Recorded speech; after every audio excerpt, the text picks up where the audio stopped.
So we're here with Orion Taraban. He's a clinical psychologist with the channel Psych. Orion, could you just introduce yourself for us real quick? Sure. As you said, I am a clinical psychologist. I've been in private practice for the last 8 years. I specialize in men's mental health. All of my patients are men. I started the channel Psych about 3 years ago, and the idea was to take the teachings and the interventions that seemed to be working with this smaller cohort of men that I was seeing routinely and disseminating them on a wider level, because I didn't think that the, let's say, 30 or so odd men that I worked with every year were necessarily significantly different than the vast majority of men out there. And it's been very successful. In fact, the response to the podcast has been more positive than I could have hoped when I started it. Last I saw it, I think you picked up another 200,000 subscribers in just a couple months. Is that right? Yeah, it's sort of like how they say your first million is always the hardest to make. Maybe you notice this with your own growth. It's like getting to that first 100,000 was really tough. It took about 2 years, and then I got the next 100,000 in about 2 months, which makes sense.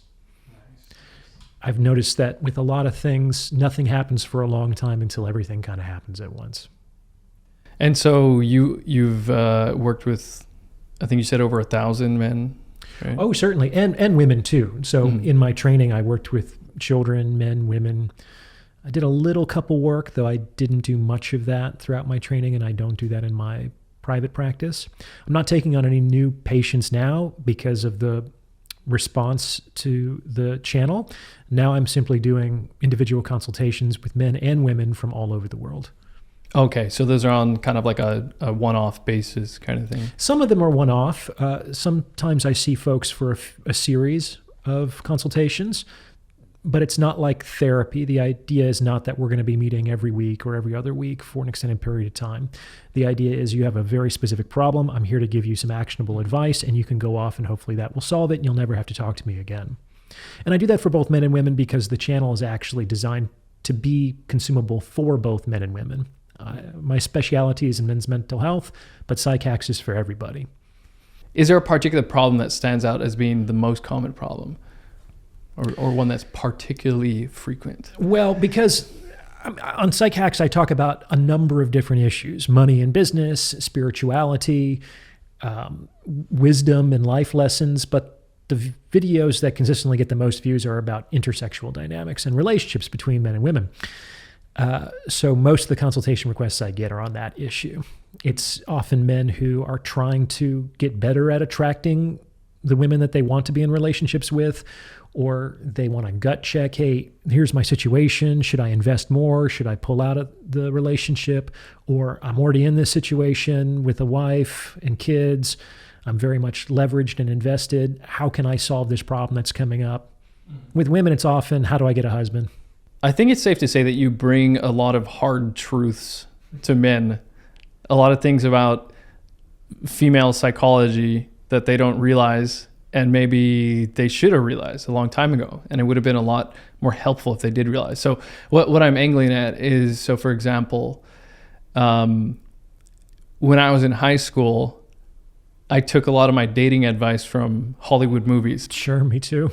So I thought, I should be, kind of like pathetic but romantic, and just, I don't really have a spine, but I just love you so much, and you'll love me too now that I love you. Yeah, it turns out that showing up unannounced underneath a woman's window late at night actually isn't romantic. It gets the police called on you. Yeah. So what would you say that women are attracted to, or what kind of man are women attracted to? Ooh, wow. So we know that attraction is both a very personal decision based on your experiences and your goals, but it's also informed by, let's say, certain biological realities.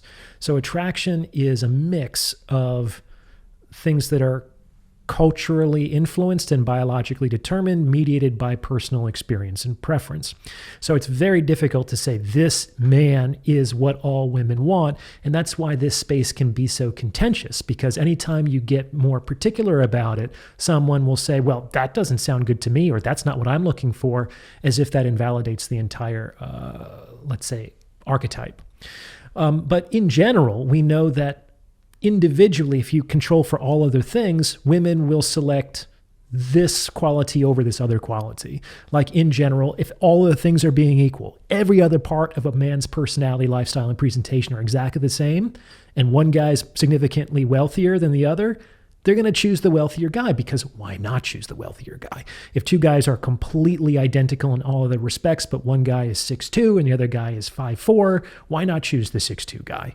So we do know that by examining things in that piecemeal way, that women typically want men who are a little bit older, who are stronger, who are taller, who make more money, who are a higher status, who are more successful, and are capable of inviting them into an emotionally compelling lifestyle. That's part of what women are attracted to.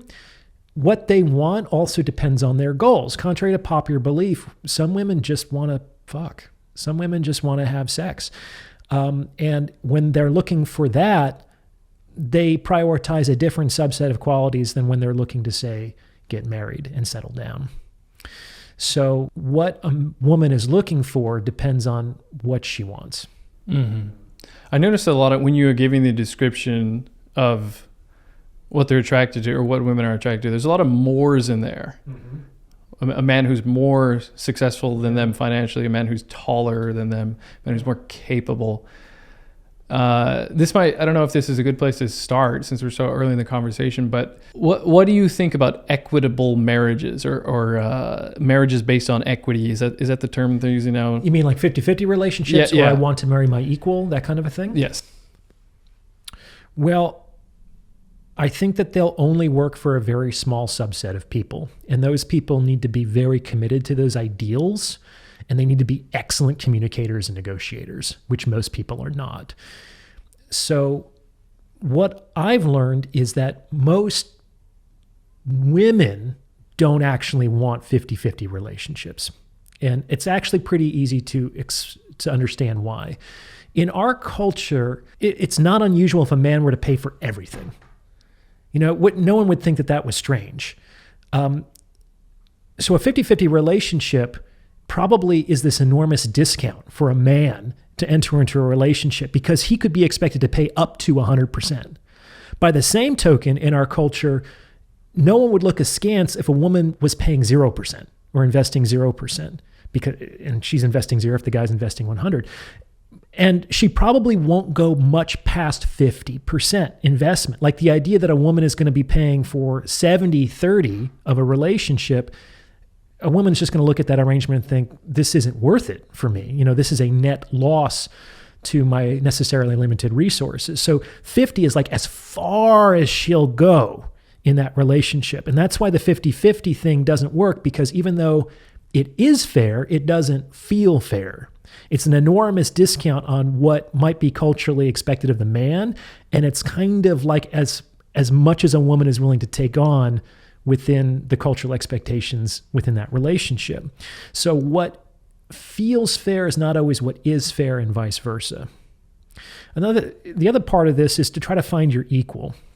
This is something that really tripped me up when I was younger. I was very much interested in finding a woman who could meet me intellectually, let's put it that way. And I was interested in quantum mechanics and esoteric spirituality and Shakespearean literature. And I just kept getting disappointed by the conversations that I was having with the women that I was dating. And I thought, I just can't see myself in this relationship. And I potentially disqualified women that I could have had very satisfying relationships with on that ground. I remember I explained the situation to one of my mentors many, many years ago, and he just looked at me incredulously and said, Orion, why do you need to talk to a woman about quantum mechanics? It's like, do you need a woman for that? And it's like this light bulb went off on the top of my head. And I thought, you know what? If I want to talk about quantum mechanics, I can find someone else to talk about quantum mechanics. So I don't necessarily need that from my intimate romantic partner. So the idea that I need someone to meet me intellectually, or who has the same depth of feeling as I do, or who is interested in the kinds of things that I'm interested in, all of that is nonsense to me. And it gets in people's way more often than it helps them to find satisfying relationship partners. You had a really good Kurt Vonnegut quote on that. Do you remember the one I'm referring to? I think so, because I love Kurt Vonnegut. Little side note, Kurt Vonnegut got me through one of my heartbreaks when I was in my 20s. One of the things that I've done in heartbreak moments is I'll pick an author that I like that seems to resonate with how I'm feeling in that moment, and I'll just read his entire work. So I've done that for a few different authors in my life, and Kurt Vonnegut is one of them. I love his blend of cynicism and worldliness with his sincerity and idealism. He's a fascinating author. I wish I could have met him. He's great. And so I think I only quote Vonnegut in one of my episodes, and it's from one of his lesser known collection of essays. I think it's called God Bless You, Dr. Kevorkian. And he talks about how the reason that marriage fails is functionally that you are not enough people. That back in the day, people lived in tribes and they married into extended kin networks.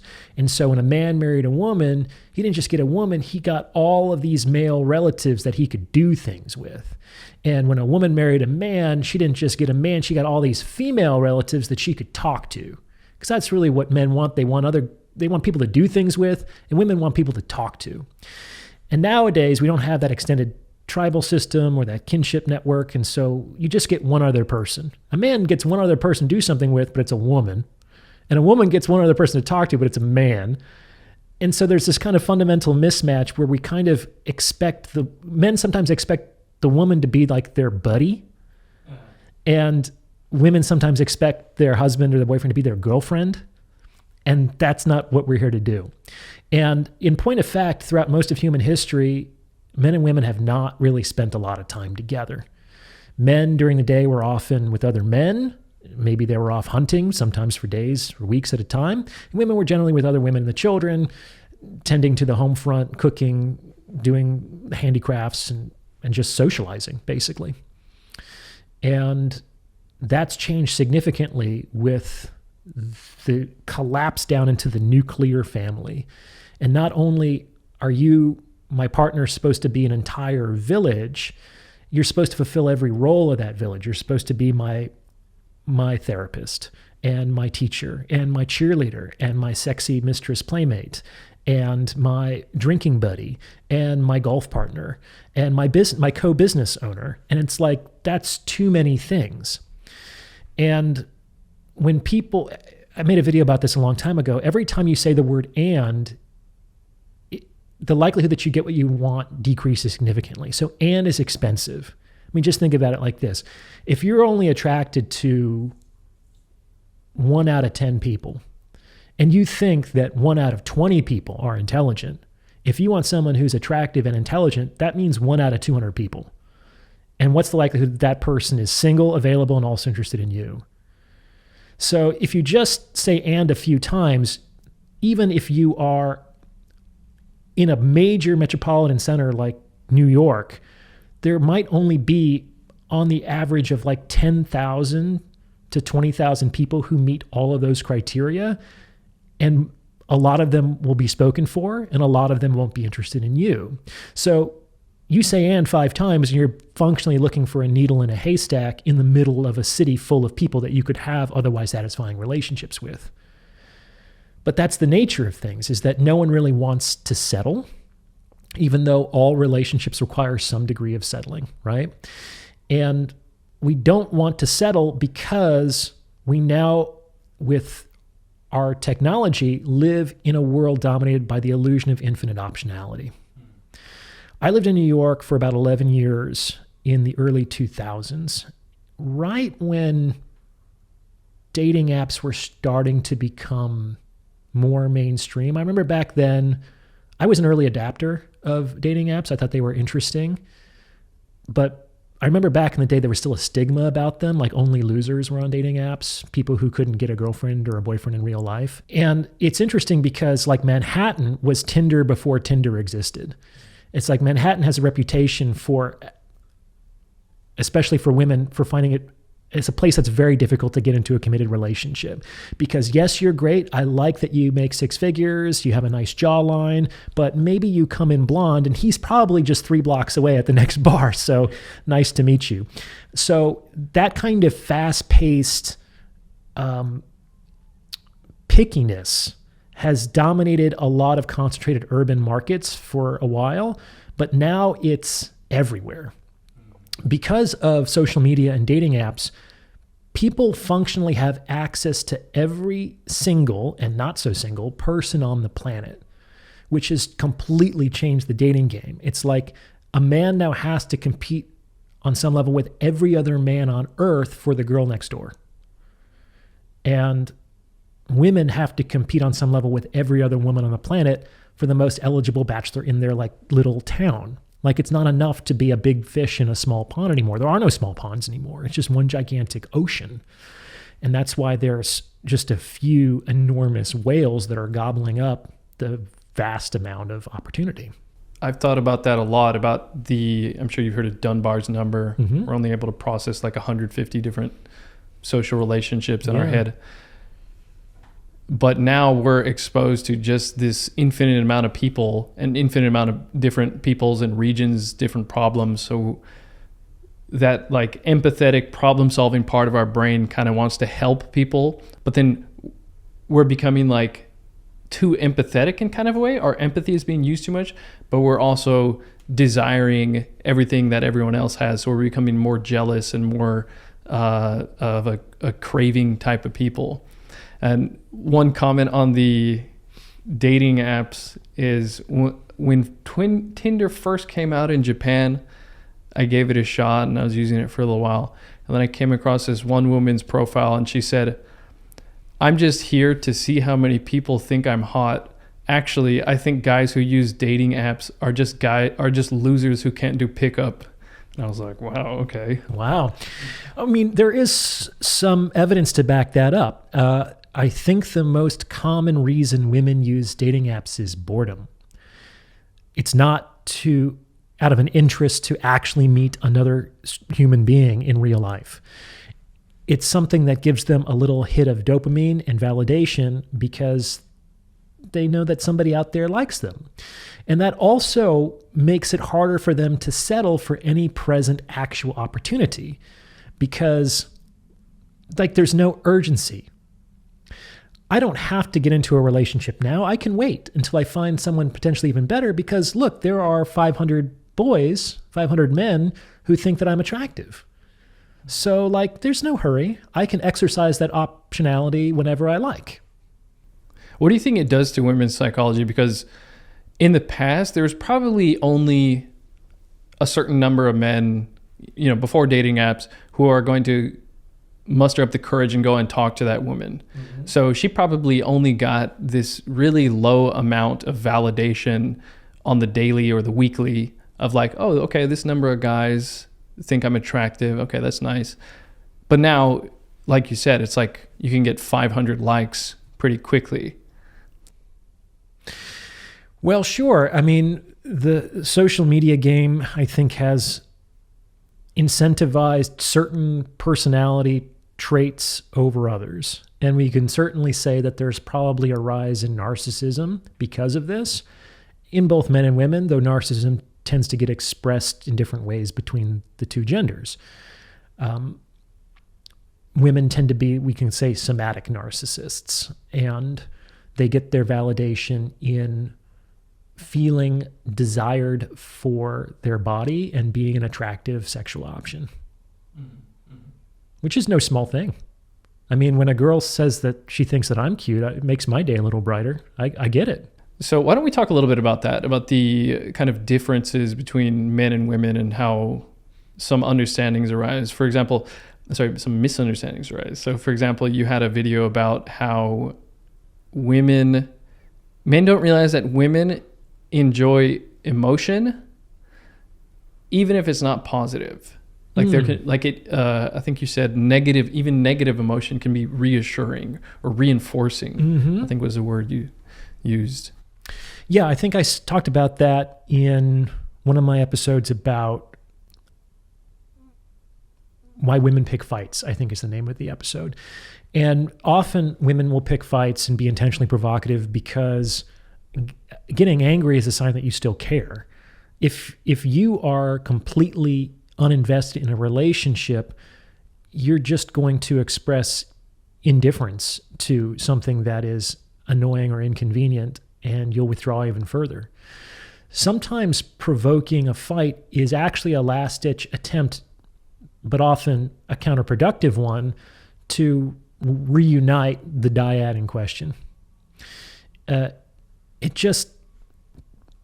think it generally can do that, but not indefinitely.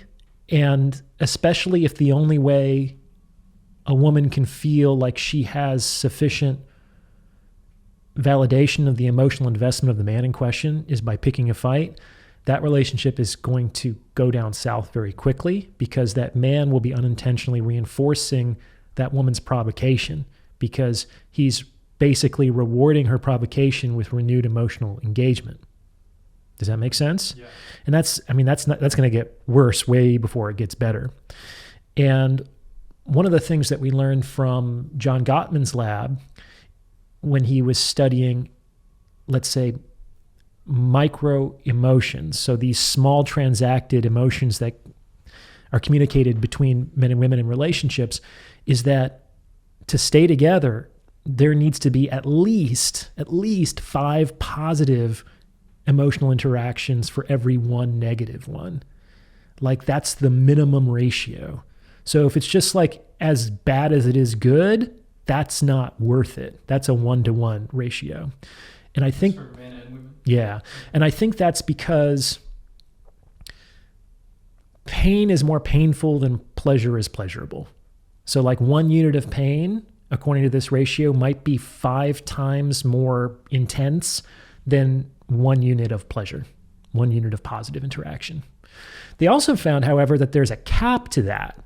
Like if there's more than, I think, 12 or 13 positive interactions for every 1 negative interaction, like if the relationship is too positive and there's no negativity, people get bored and people get disinterested.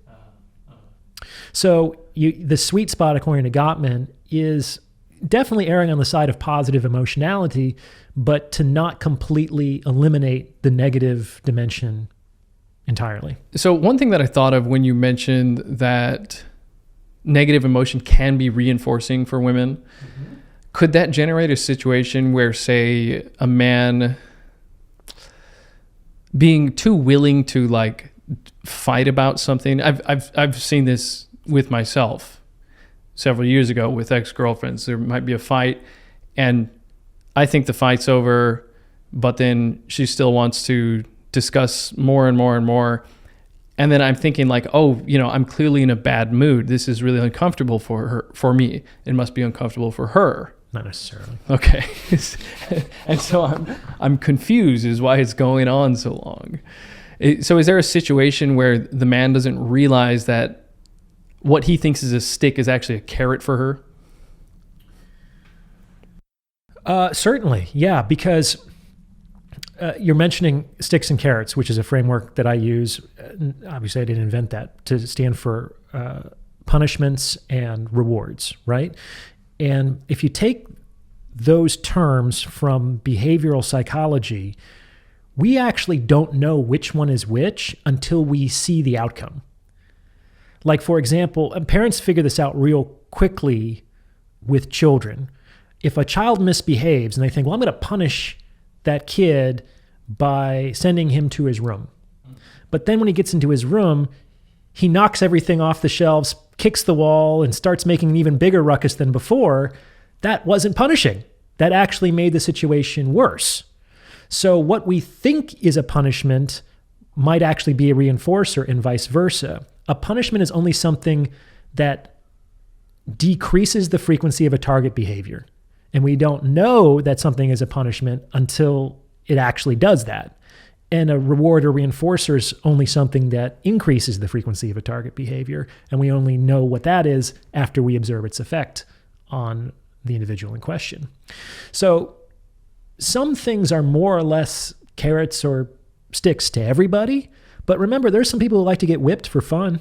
You know what I'm saying? They will pay people exorbitant sums of money to step on them and to do all kinds of degrading and painful things.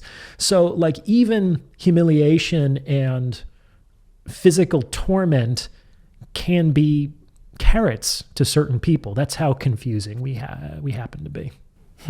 So if you are in, let's say you're arguing with someone. Well, you should never really argue with somebody, dude. There's really no point.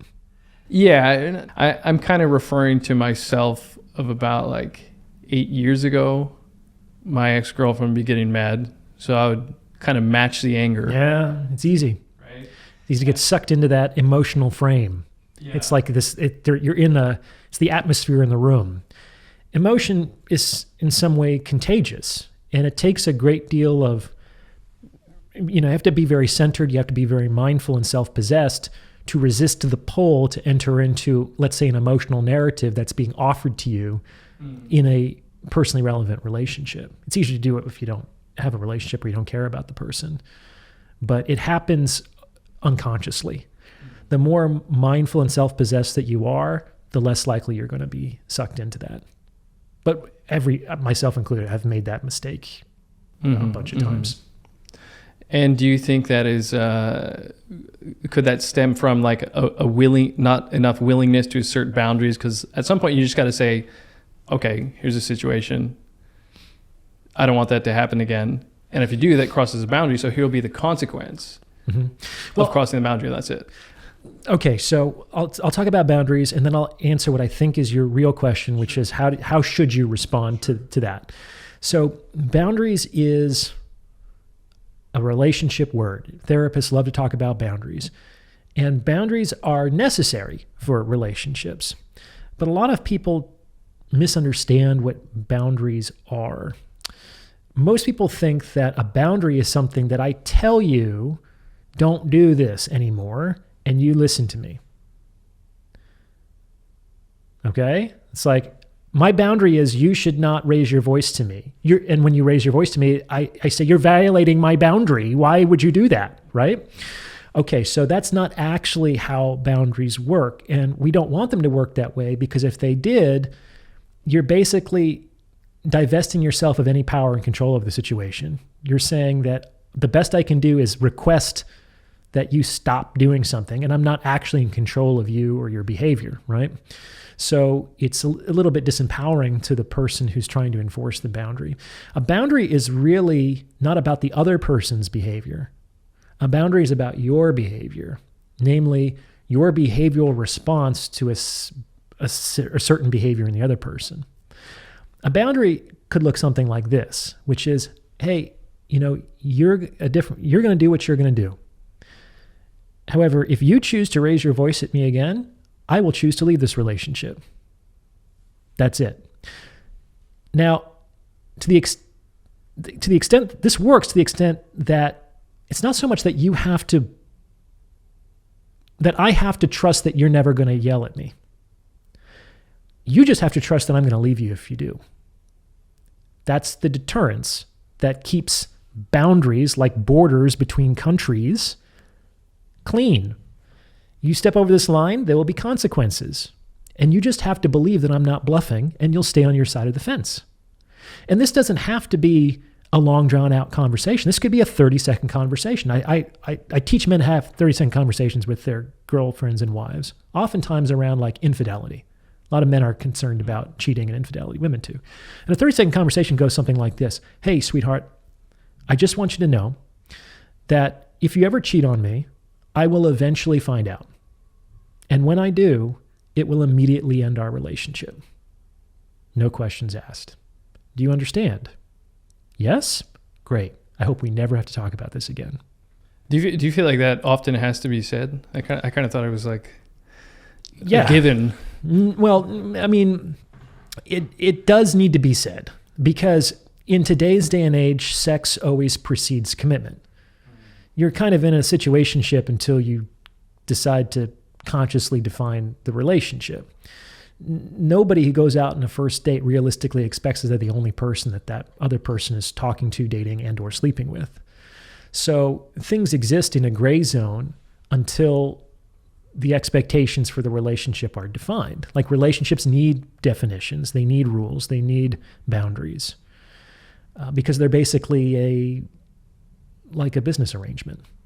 Speaking of business arrangements, is the definition of a boundary, right? It's like having a contract where you say like, the other party shall not do this, exactly, without writing what the actual consequence, like if there's a fine, will be of them doing that. Sure, that's what keeps society civil. Like, let me tell you, there's plenty of people who would become murderers if they weren't aware that the consequence of being caught for that crime is death or a life imprisonment. It's like you don't hide the consequences for the crime. If you did, people might not, there'll be a lot more murders, I'll tell you that. You know what I'm saying? If people didn't know the consequences of murders, there would be a lot more. But as many crimes of passion as there are, even when people are just about to completely lose it, they find a way to hold on because they remember what the consequence is going to be. Without that recognition of or awareness of the consequence, there would be a lot more bad behavior. And we can see that in relationships as well, when people don't know what the consequences of bad behavior are. And also, we can't always agree what bad behavior is. What's bad behavior for you might be completely normal in my family, culture, my previous relationships, and vice versa. And that doesn't necessarily mean that I'm fucked up and you're normal, or vice versa. Yeah. I mean, there was probably a reason why there's public hangings in the past. Right? Yeah, and they always had the sign that said the crime around the person's neck. Right. So you fucking know what that guy did. Yeah. Exactly. That's what happens if I do that. Mm-hmm. Mm-hmm. But imagine, it's like the first guy who committed a murder. It would be sort of like, he got caught. And I would think that it might be very unfair, you might think it would be very unfair, whatever punishment they levied about. Again, it's like, well, I didn't know that this was going to be the consequence of that. I mean, the first murder, I guess, would be, Cain and Abel in the Bible. And I wonder if Cain would have done what he did if he knew that he was going to be thrown out of paradise and, live a lifetime of toil and sweat and pain and effort as a consequence. Maybe he would have had some self-restraint in that moment. Who knows? That's a good point. So let me see, I'm trying to circle back to that question I asked about, like, what do you see as the most common problem that you're finding popping up? Like, is there a kind of common thread that is intersecting the relationship problems you're seeing with your male clients? Kind of like a lack of this trait or a lack of that trait or too much of this trait or maybe misled by this. Well, I made a couple episodes recently about men and women's biggest enemies. Mm-hmm. And the way I see it in today's sexual marketplace, women's greatest enemy is their pride and men's greatest enemy is their cowardice. And that cowardice, because you asked about men, is expressed in a number of different ways, from just I'm too terrified to approach a woman or to express my sexual attraction, to I am too terrified to, because of its social implications, to take the lead in this relationship and or to be the head of the family. That's potentially oppressive, that is sexist, that is a deviation from the 50-50 relationship of the way that things should look in an equitable partnership. I mean, a partnership is already kind of it's a word that carries a lot of difficult connotations because it does suggest that kind of like 50-50 thing. And most women don't want a 50-50 thing. Most women want a relationship that significantly improves their lives because they can get that. What do you think they mean by 50-50 then? Like, some part of them has to know that they're like, I want a husband who's disproportionately better than me, but the relationship needs to be 50-50. Like, what do you think is the expectation? Well, the expectation is that I want 50-50 share in sort of the decision making. And let's say I want to be an equal stakeholder when it comes to vote. But I don't necessarily want to have an equal share of the responsibilities for governing, maintaining, directing, and executing the relationship. And this is tricky. I mean, it's kind of why in the United States, we have two branches of Congress. We have the Senate and the House of Representatives. In the Senate, every state has two senators. So that way, the big states don't just completely make the small states irrelevant. But that's ridiculous. So you can't have a state like Wyoming, which has less than 1 million people, have completely equal parity with a state like California that has, I don't know, like 50 times the number of people. That would be incredibly unfair. It would make Wyoming disproportionately powerful and California disproportionately powerless. So you need both. Like, there is a sense that men and women are equal partners and should be treated as such, but there is a sense that, he or she who pays the piper calls the tune. And if you're investing more in the relationship, you should have a greater say in the decision making of that relationship. Like, both things are true. Now, how to navigate that in a relationship is very difficult. We do it in Congress by actually having different people fulfill those different roles in different branches of Congress. So it's tricky to do if it was just a unicameral Congress as opposed to a bicameral. Does that make sense? Yeah. Well, one thing that I did mention in that episode is that once I personally made the decision that I was going to move forward in my interactions with women in a romantic context, in the sense that I was no longer going to be interested in figuring out what they want. This is going to sound bad, but kind of like what they want is irrelevant. I need to be clear about what I want, and I need to be on my mission and about creating and manifesting that in my life. And to the extent that I'm successful, I will have an emotionally compelling lifestyle. I will have a successful career. I will have a high status profession. I will be happy personally. I'll be healthy. I'll be I'll be thriving because I'm doing what works for me and and manifesting what I know that I want. And I make that visible to other women. And then women get to kind of self-select in or not. And a lot of women, they're going to see that and they're going to be like, nope, it's not exactly what I want, or that's not at all what I want, and they'll just pass me by. It's totally fine. But the idea that I'm going to go through all of that work just so that I can surrender it over to a woman who might just show up that's absurd. That's never going to happen. So I'm very much in the driver's seat in my relationships, and the door is always open. So at any time this doesn't work, you can leave, but you're the passenger. I'm the driver because I built the car. I know how to drive it. I know how it operates better than anybody. So as long as this works for you, let's drive together. But I'm not a taxi cab. You don't just get to show up and tell me where we're going. That makes you disproportionately powerful. Does that make sense? Yeah.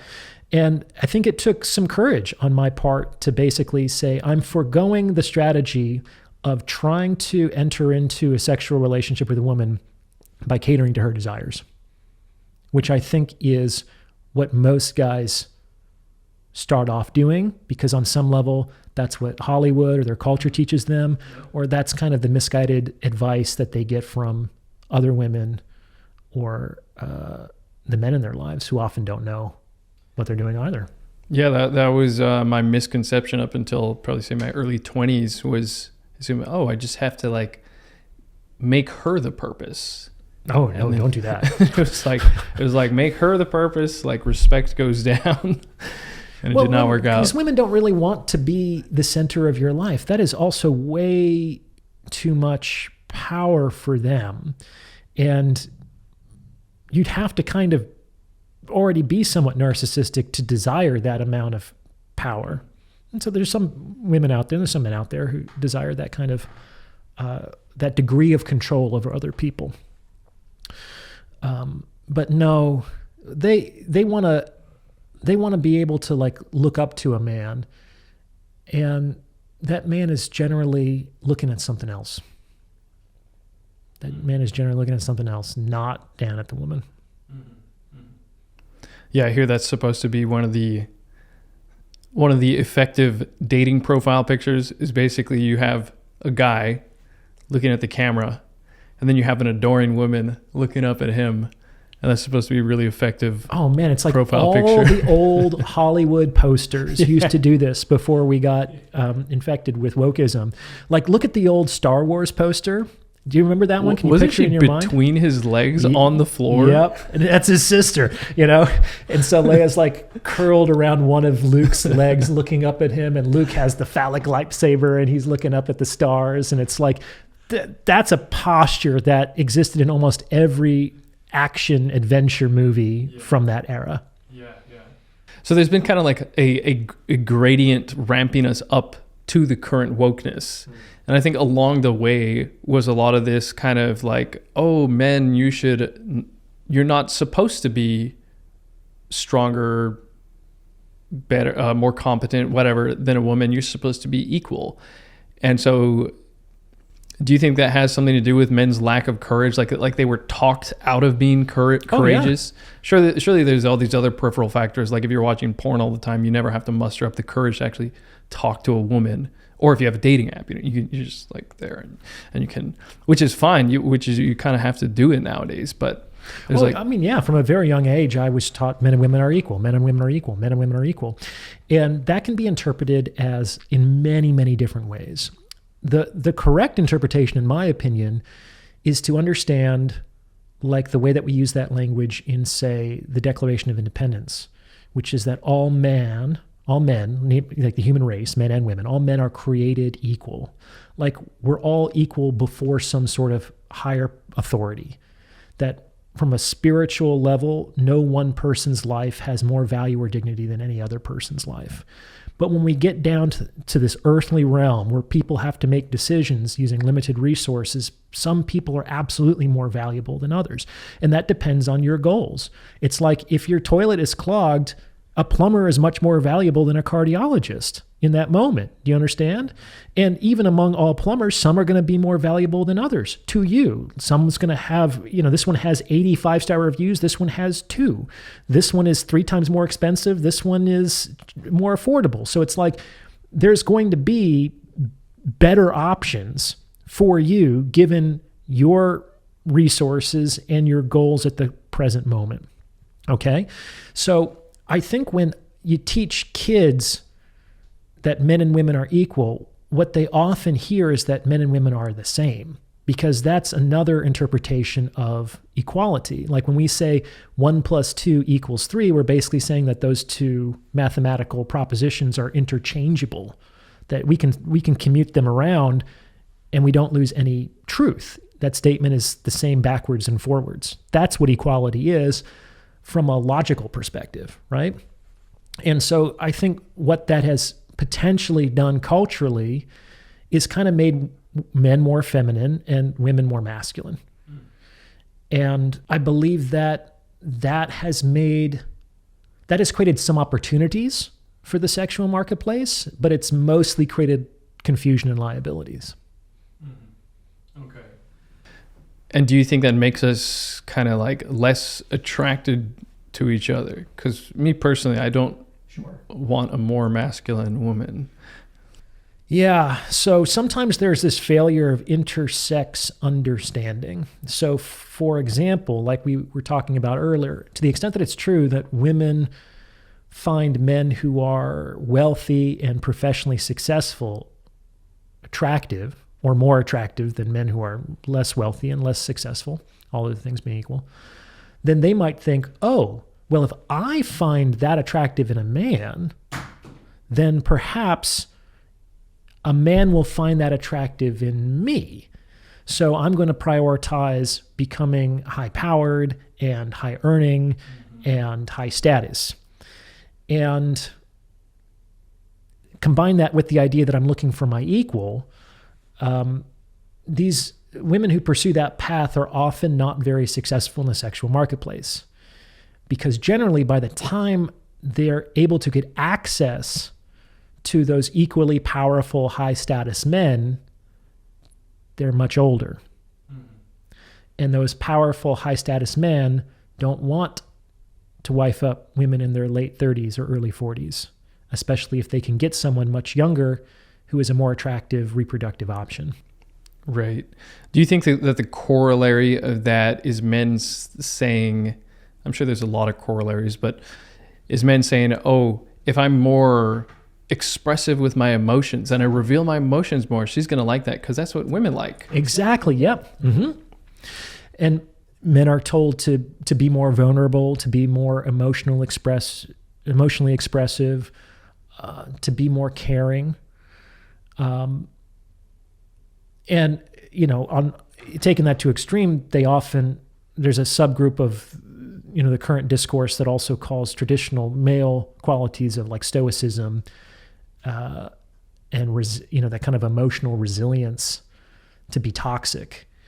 That it's bad for men. There might be some degree of truth to it. It's like I know men who are so removed from their own emotions that they wouldn't know if they were feeling anything if it came up and slapped them in the face, that they've practiced repressing their emotions for so long that they've completely, on some level, lost access to that dimension of their self, which is kind of sad. I can see that. But if there's an alternative between that man and the man who's spilling his purse all over the place, I think it's probably best, at least in terms of his success in the sexual marketplace, for him to be the former than the latter. Yeah, we were talking about this off camera, and I was mentioning how after a couple of meditation retreats, it was like, I don't think I would really say that I was a person who couldn't read their own emotions, but after the meditation retreats, it's like they came out in high def. And it wasn't like that made me more emotional per se, but it was just I could see them a lot more clearly. And so that, I want to say, that led to better decisions. I think you pointed out that when people are making decisions, there's actual emotional component of it, right? Like the emotional part of the brain is what gives you this signal that this is the decision. Yes, I can talk about that. There are many models for masculinity. One of my personal favorites is one of the Japanese samurai. I love the archetype of the Japanese samurai because not only is he strong and selfless and stoic and long-suffering and resilient, he also has enough sensitivity to be able to write a haiku about the cherry blossoms and to be moved by the beauty of the transient seasons. And on some level, it's like, yeah, that's correct. It's like, why be so strong and tough if it means destroying the thing inside of you that strength and toughness was designed to protect? Which unfortunately is the victim in so many men's lives, is they choke off or completely repress that sensitivity that should be defended and protected as much as like women and children on some level in traditional masculinity. And by cutting that off, you cut off a great deal of the richness and joy in life and experience. So I think that's a really good model. And no one would think that a samurai is soft, you know what I'm saying, for being into poetry and flowers. I mean, you've got guys who are like, okay, it's my time to die, so I'm going to disembowel myself. Holy shit. You just have like the epitome of balls of steel. Yeah. The fact that people could do that it almost defies belief. Like the amount of strength and concentration and commitment to honor, because I think that if they didn't go through it, they would just be dishonorably slaughtered. You know what I'm saying? Like, I don't know how many people on death row would necessarily kill themselves, even if given any option. It's like, it's still, even if you have 1 day left, if you have 1 minute left, it would be hard, I think, for a lot of people to hasten the process if you're still healthy, if you're still intact. Anyway, a little morbid, but so your question is about how emotions facilitate decisions. Okay, yeah, this is real interesting. So one of the primary functions of emotions is to serve as a decision-making heuristic. We know this because sometimes, because of usually tumors, we have to excise the limbic systems, which are the seat of emotional processing in the brain, in individuals. You can live without the limbic system. Like, it's not essential to human functioning. But it does really change that person's life. Like, they continue to live and breathe as an organism. Their personality is often more or less the same, but their decision-making, among other things, totally goes off the rails. So you put one of these people in like the cereal aisle of a supermarket, and they will spend hours without making a decision because they will be comparing how this box of cereal is 2 cents cheaper per gram than this one, but this one actually has 3 grams more niacin than this one, so maybe the cost per gram is offset by the increase in niacin, but this one over here has a flavor ratio that on this is better than this. It's like they just are overwhelmed with information. And the fact of the matter is that the mind cannot decide. Decision is like an act of the will, which is more associated with emotion than with, let's say, cognition, pure cognition. If we're being really honest about what the mind can do, the mind is sort of like it's a really powerful organic computer that is calculating all of these billions and billions of valuations on a number of different levels beneath the threshold of awareness. And what it can basically do is we're going to put this information in to this model with these sort of assumptions, and it will spit out the likelihood of predicted success associated with various scenarios, which is sort of like, okay, given these assumptions and this data, the mind can tell you that this has an 83% chance of being a satisfying outcome, whereas this alternative possibility has a 72%, something like that. Now, if you then were to ask the mind, well, should I do this? The mind is going to say, I don't fucking know. This one will have an 82% chance of success. This one will have it's like, well, what should I do? Again, I don't fucking know. I'm a computer. I just crunch the numbers. Do you understand? It's like talking to, a real estate agent or a stockbroker, and they're trying to explain the finances. And you say, well, what should I do? They're not going to tell you. Partly because they don't want to be responsible for the decision, right? But it's like, it's your money. I'm just here to kind of explain the market or explain what the options are, and you have to make the decision, okay? So what happens generally is that the brain calculates all of those odds ratios beneath the threshold of awareness, and that, like, probability kind of gets transmuted into an emotion in normal people. So a normal person doesn't spend hours in the cereal aisle. They walk down until they see Lucky Charms and they just throw it in their cart because they're like, oh, Lucky Charms, I like this one.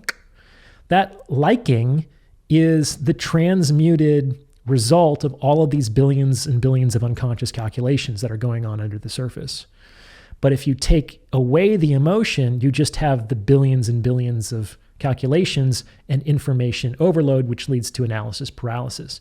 So people who are more divorced from their emotions have a much more difficult time making decisions.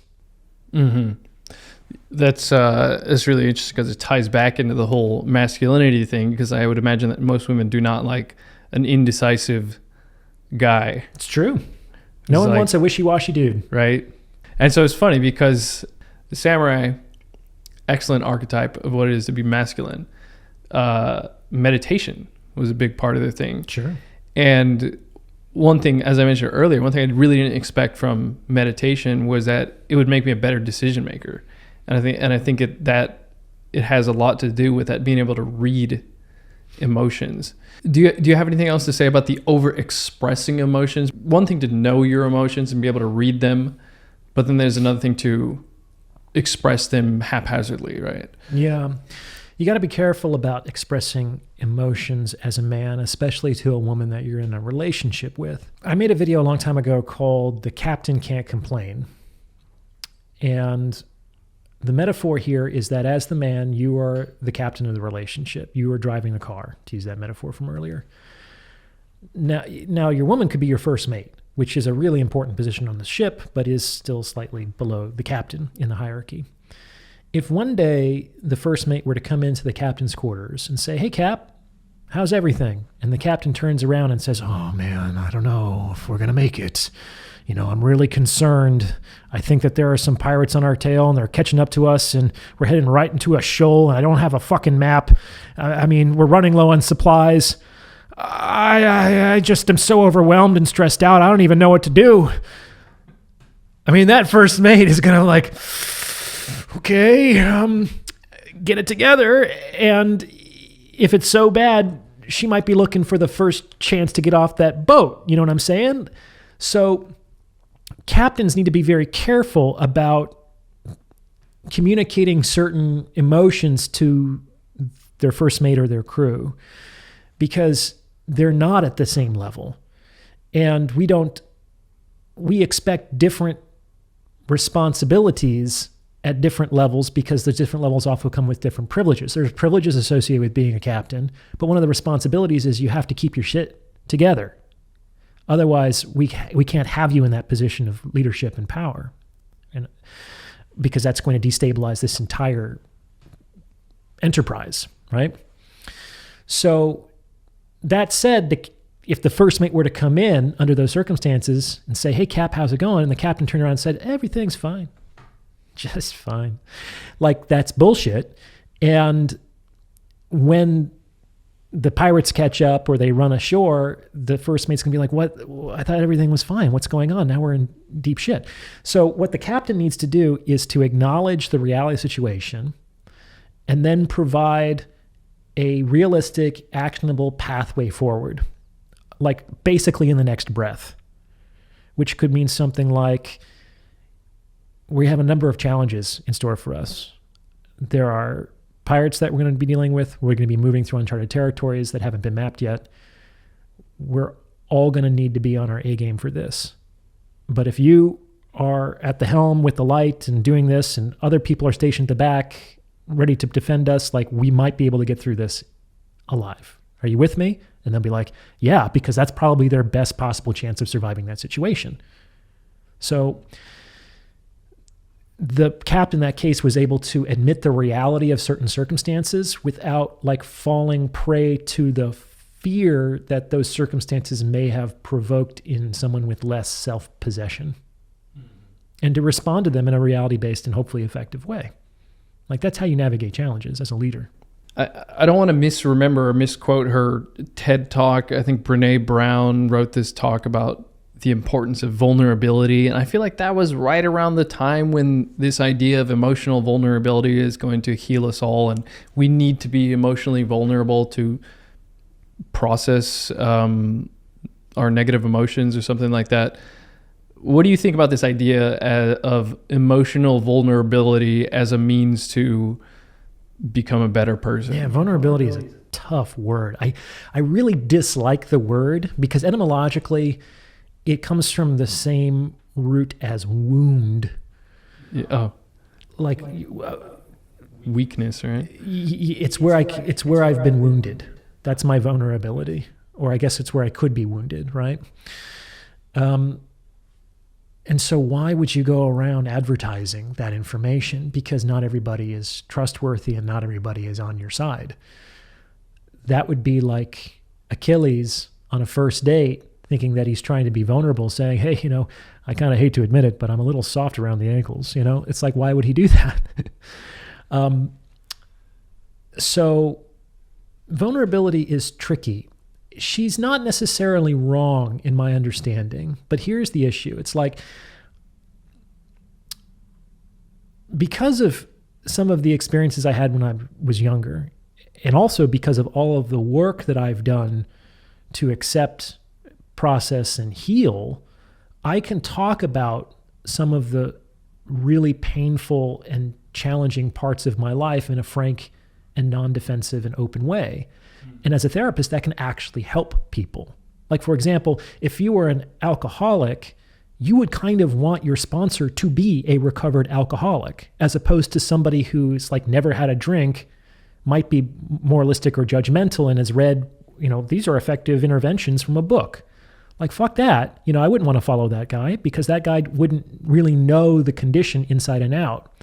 And I couldn't trust that he could get out of that situation. But a recovered sponsor, recovery is a constant, never-ending process, but they've found a way out of the hell of addiction. So it's like, yeah, I want to follow that person. That might not necessarily work for me, but it's clearly worked for someone, at least one person. So let's follow him.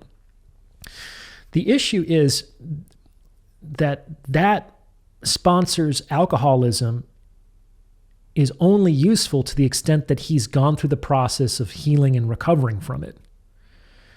Now, when a lot of people make emotional disclosures under the auspices of being vulnerable, they haven't actually really processed, healed, or accepted that part of themselves. It's still like an open wound. And so, like, if I were to share some things from my past and somebody mocked me, which sometimes happens. It's like sometimes I talk about relationships on the channel, and I talk about how I've had many different kinds of relationships with many different kinds of women, and some people will use that information to attack me. It's like, well, if this guy knew what he was doing, why would he have so many relationships? Okay, and if I wasn't like at peace on some level with my relationship history, that might hurt. But it doesn't, because I have accepted that certain relationships were useful for a time and they were useful for certain lessons. I've learned those lessons and I've moved on. Does that make sense? Yeah. A lot of times people, when being vulnerable, are treating the other person like a priest or like a confessor, which is, I want to put these, and this is actually a male romantic fantasy that I fell prey to when I was younger, which is, I want to put all of my failings and weaknesses and flaws at your feet, milady, so that you can tell me that I'm still good enough, that you can tell me that you still love me despite all of these things. Tell me, like, look at these bad things about me, or look at these less than attractive or desirable things, and tell me that you can see past them. Tell me that it's okay, which is basically like treating the woman like a god, which is, Jesus, I'm this terrible sinner, but please, save me. Please love me anyway on some level. And women don't operate that way. They're not divine. A lot of them are still healing themselves. So you can really only be vulnerable if the wound is now a scar. If it's still open and festering, you should probably tend to that. But once it's healed over, that scar is a great story and potentially a lesson to be learned that I could share with other people.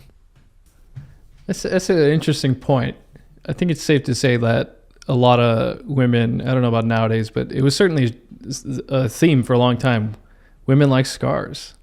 Sure. But I doubt they like festering wounds. Nobody likes a festering wound.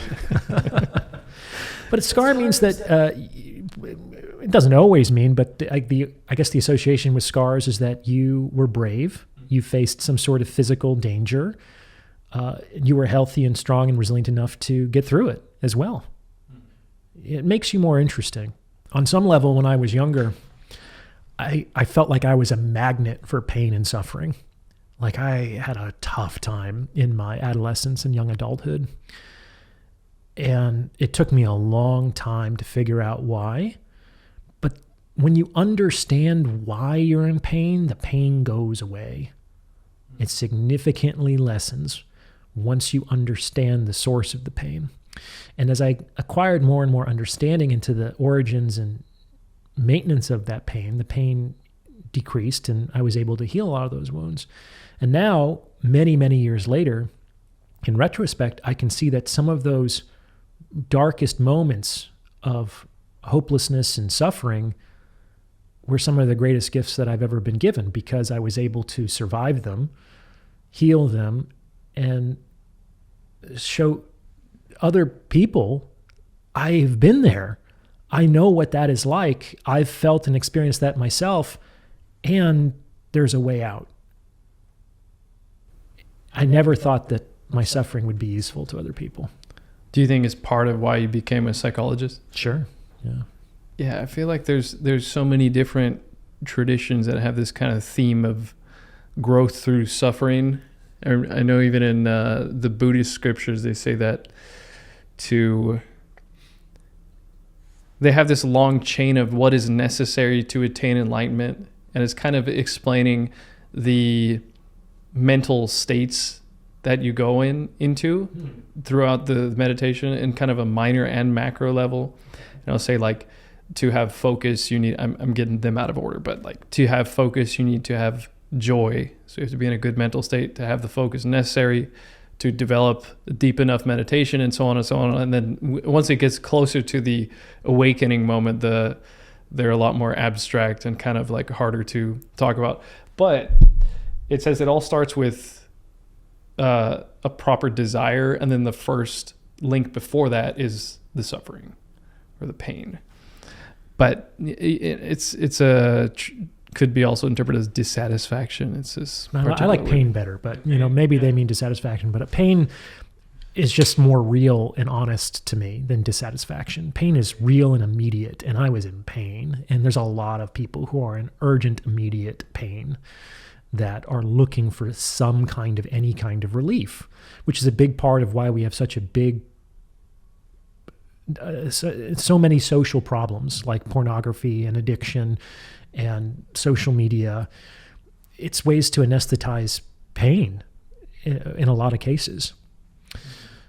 Now, that process sounds really complicated, effortful, and time-consuming, right? Mm-hmm. So who in their right mind would fucking do that if they didn't have to? You know what I'm saying? So of course the pain has to come first, because nothing is more motivating than pain. Misery is motivating. This is an interesting little fact. According to a study I read a long time ago, the factor that is most associated with patient improvement in a psychotherapy context is they're in presenting misery. It's like the more miserable a person is when they first enter a therapist's office, the more likely they're going to get better. I see. And we can understand that from a number of different perspectives. It could be just regression towards the mean. They come in at a really, really low point. It's probably more likely they're going to get better than get even worse. But hell is bottomless, as Jordan Peterson talks about. So you can always get worse, unfortunately. But it could also mean that they're finally motivated enough to fucking take action and change their own behavior and change the way they're living and make different choices.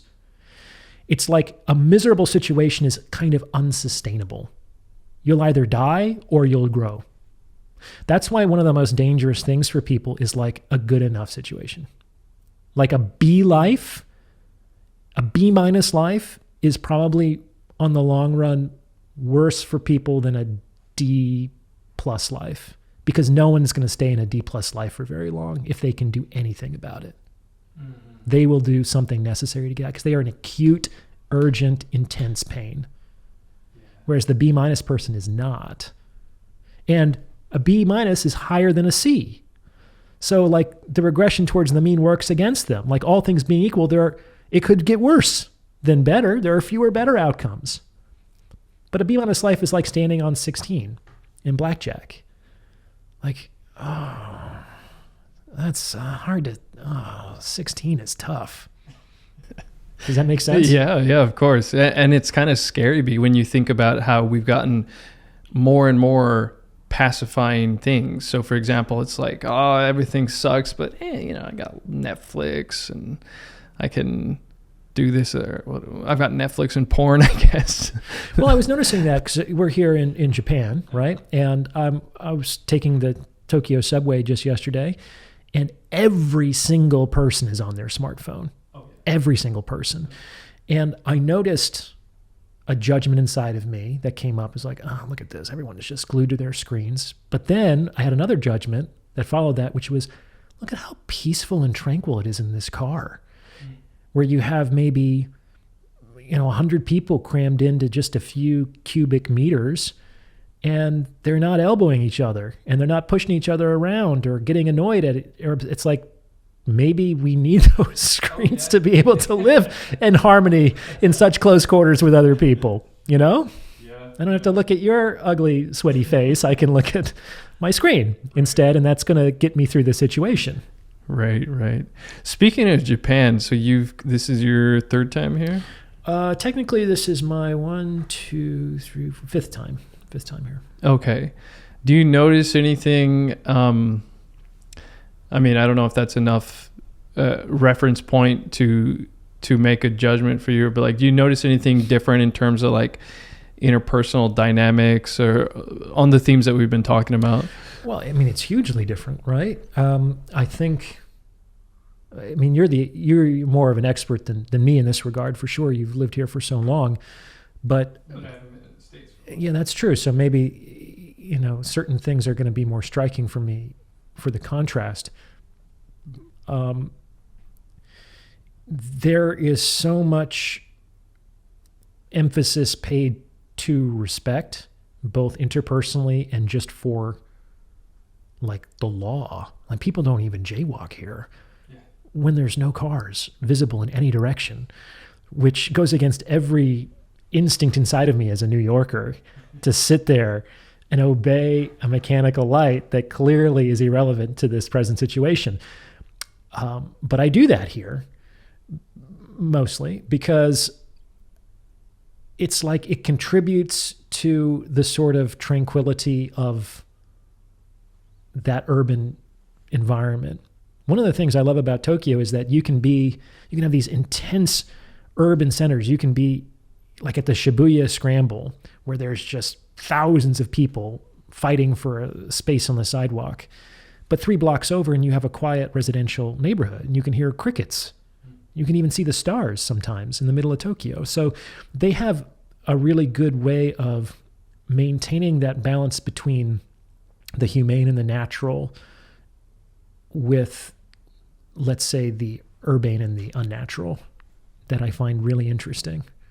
It's like not every square centimeter is devoted to office space like you might find in Manhattan.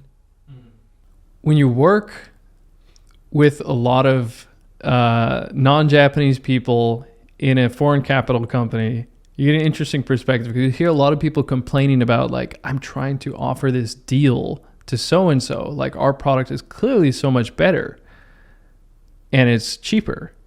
But, the client just wants to stick with so-and-so because they've been with them for 15 years. So it's like there's the values pop up here and there. It's like, oh, you would be cheaper and your product is a little better, but I've got this relationship that I've been on for 15 years. And of course that happens in both contexts, but I just feel like it happens a lot more in Japan. I think in a business context, sure, but that analysis happens all the time in committed relationships and marriages, which is, if you're together, let's say for 40 years, over that timeline, you will meet somebody who is interested in you that you might be more attracted to than your current partner, that on certain metrics might be a better option than your current partner. Do sometimes people leave their current partners for those more attractive, better options? Yes, they do.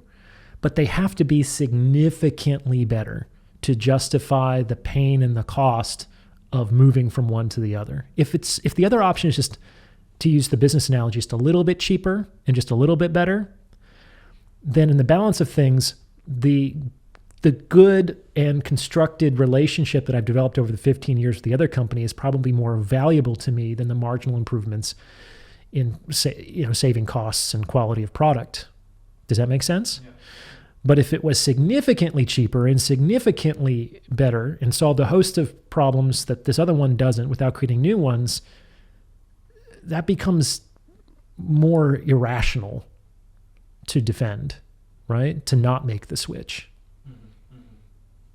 And people will say it's just business. And they're right.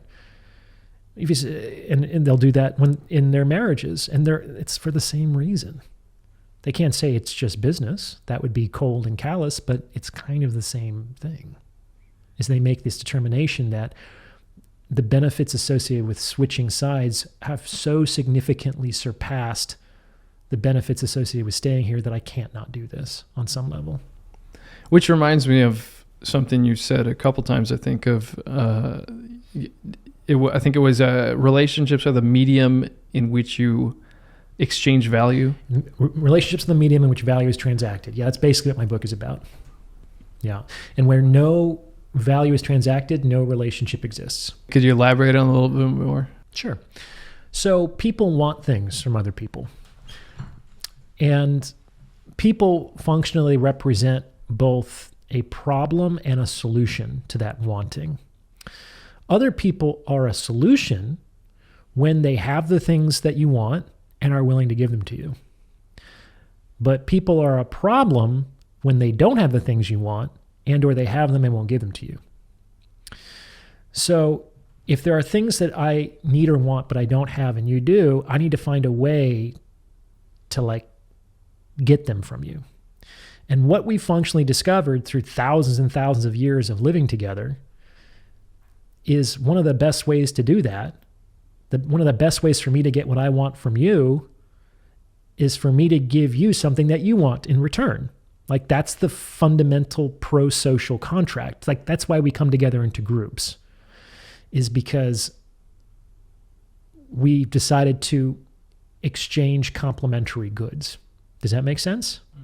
The other strategies are functionally to completely move away from people, which could look like eliminating the desire for those things inside of myself and or becoming so self-sufficient or self-reliant that I don't need other people. That's one strategy. But that's basically like living like a monk. Some people can do that, but most people can't or don't want to.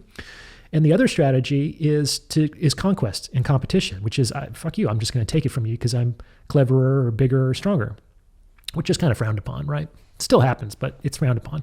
So the most pro-social strategy that we've developed is to come together, and the basis of any relationship is this mutual exchange of value. And we know this because people don't enter into relationships with people they want nothing to do with. You need to, that just doesn't happen, especially when other people exist in the world that you could have relationships with that you do want things from, that you do want things to do with, right? So people don't often like this because they feel often that it makes all relationships inherently transactional.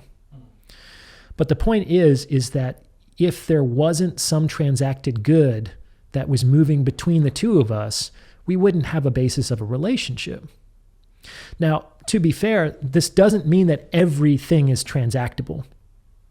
So for example, in the book, I talk about the three most important non-transactable goods for relationships are friendship, loyalty, and love. These things can't be bought at any price. You can't buy a friend. If you bought a friend, you don't have a friend, you have an entourage. You know what I'm saying? You can't buy loyalty. If you bought loyalty, you don't have a loyal vassal, you have a mercenary. You know what I'm saying? You can't buy love. If you think you've bought love, you just bought prostitution, basically, in so many words.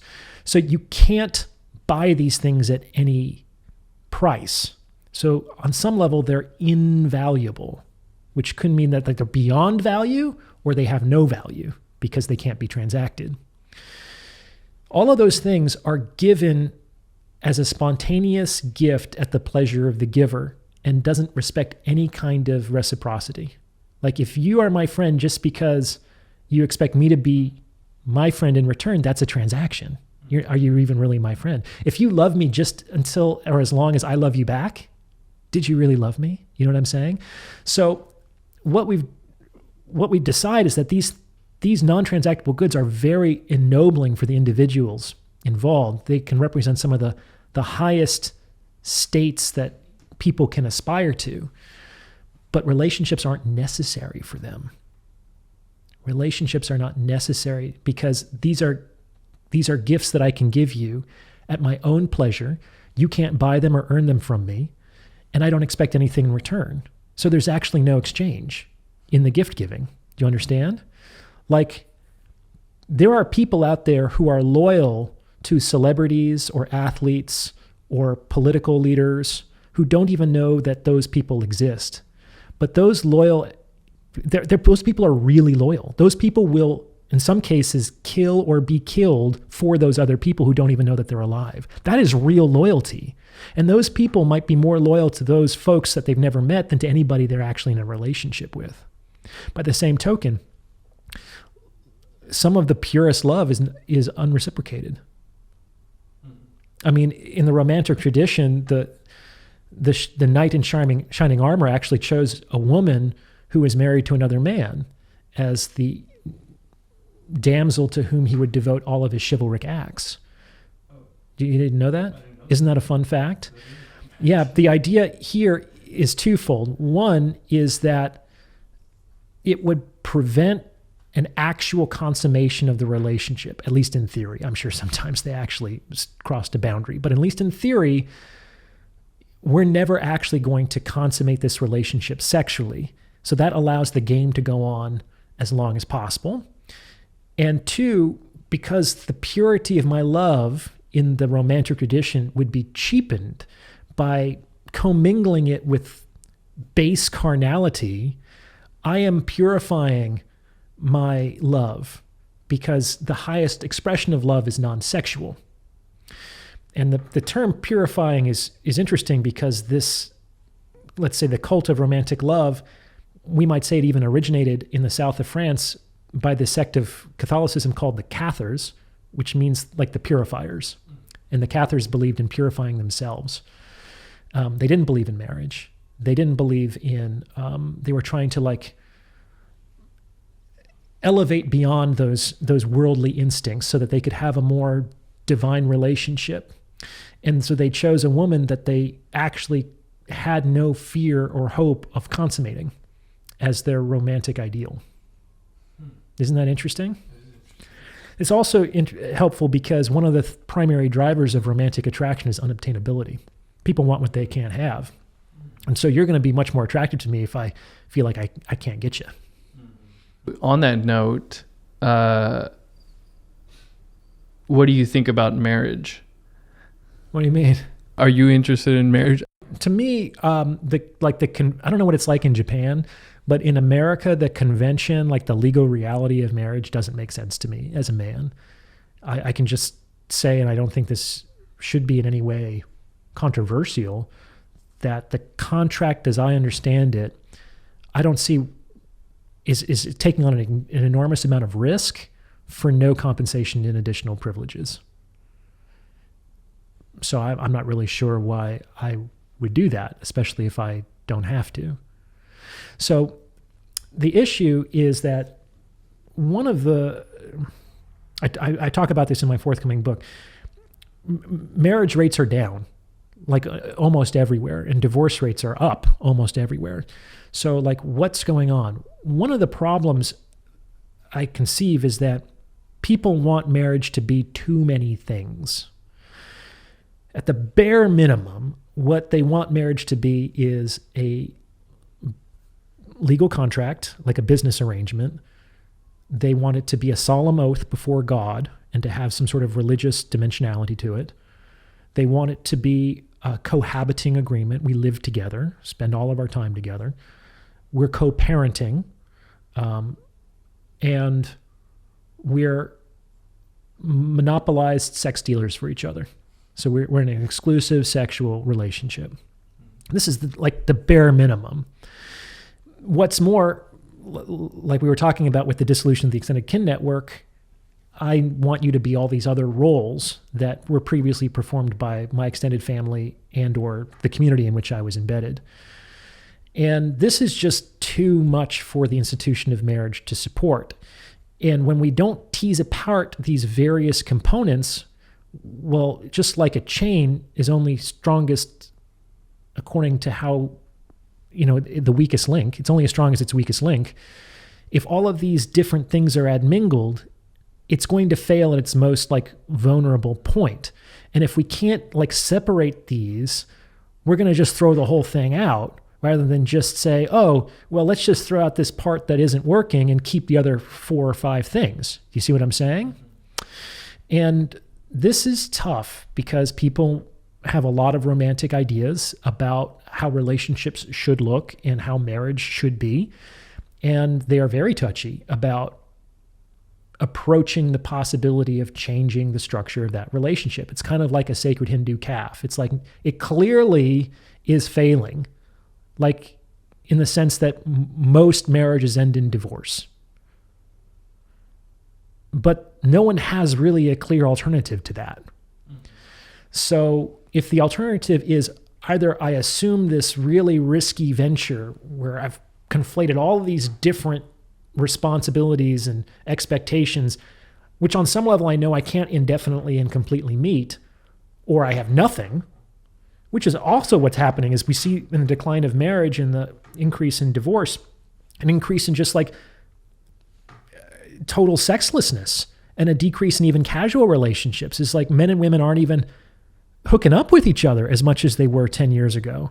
I mean, maybe you've read that statistic. In America, men under 30, like the number of men under 30 who have not had any sex in the past 12 months has tripled in the last 10 years from 10% to 30%. 30% of men under 30, which is that decade, the 20s, is so important to long-term mating. 1 in 3 men are completely invisible in the sexual marketplace. How could that not have consequences for those men? And how can that not have consequences to the women who are looking to potentially in the future, because there's no hurry right now, of course, in the future, settle down and have a relationship? And I think that's potentially one of the opportunities, is that we should learn what are the various components to this hyper-conflated institution of marriage and begin to kind of tease them apart and say, okay, rather than throwing the baby out with the bathwater or having absolutely no structure and chaos, it's like we can keep some of these things and we don't need these things. And that can be a personal decision made by the actual individuals in that relationship. I think that might be the only real way to save marriage, in my opinion, because the conservatives, either the political conservatives or the religious traditionalists, they want to go back to a time where, you know, people had values and that they had morals, and it's like, and that women, you know, commitment came before sex. And it's like, but that's not, that posture, that position flies in the face of certain economic realities in the contemporary sexual marketplace. Like the genie is not going back in the bottle. We're never going to have commitment before sex unless some other things change that have nothing to do with values and morality. And simply saying that people should do this because it's good for them is not enough. Like moral arguments are ineffective in motivating individual change. That's not how you change people's behavior, by making moral arguments. It sounds like the internet and social media and dating apps and all that has introduced far too many carrots. In a way, there's too many, what's the word? Incentives now that never existed before. So I think to rely more on these moral arguments, you'd have to kind of, you know, put the internet back in the bottle. The internet back in the bottle, probably birth control back in the bottle. That's never going to happen. That's never going to happen. Like those two technologies, which I talk about in my book, are so deeply integrated into our social fabric and the day-to-day existence of our everyday lives, and are also so clearly related to certain benefits that, like, the internet has made information so much more available, also misinformation and disinformation more available, but it's also made it so much more convenient to do your shopping. There's infinite entertainment, which is a pacifier on a social level at your fingertips. You can work from your home. I mean, there's so many potential positives here. Birth control is irrevocably associated with all of women's social progress of the last 70 years. Like, feminism has existed for a long time, but it wasn't really until they could functionally get out of the kitchen and the nursery by taking effective personal control over their reproduction that they could enter into the marketplace as an economic force in earnest. Like, that couldn't happen if they had 10 kids. Like, that's an impossibility. It would just have been an ideology that couldn't really be realized. Birth control allows feminism to be realized. Without birth control, feminism would just be a set of principles. Another thing to keep in mind is, I was talking about this earlier, is that dating apps and social media have created the illusion of infinite optionality. And this prevents people from making a decision because somewhere in that sea of infinite optionality is a better option than you. And especially if I don't feel this urgent necessity to commit to anything right now, why would I do my future self the disservice of foreclosing with you when I know for sure that a more attractive option exists in the sea of infinite optionality? So it delays making a decision and forming a commitment. But it's a trap because optionality is like potential. It's like nothing. It doesn't really exist. When people fall for the trap of infinite optionality, they think they're giving up this big thing. They're giving up everything for one thing, which seems like this infinite loss. But in reality, it's an infinite gain because what they had was just optionality, was just potential, which is nothing. You can't eat the potential of a dinner, you know? You can't mate with an option, you know? So what commitment actually does is transform nothing into something from 0 to 1, which is an infinite gain. But it takes some maturity to be able to understand that. Another thing to consider is that dating apps are actually decreasing the rate at which people get into relationships, which on the surface makes about as little sense as the fact that after the widespread proliferation of birth control, single motherhood went through the roof. Like, how is it that giving women control over their reproduction on that level led to more single mothers? Like, who would have predicted that? But that's exactly what has happened, right?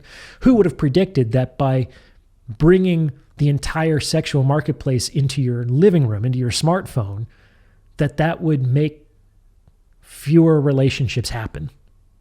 But we've actually seen that to be the case in the last 10 years. And I think I have an explanation for why that is.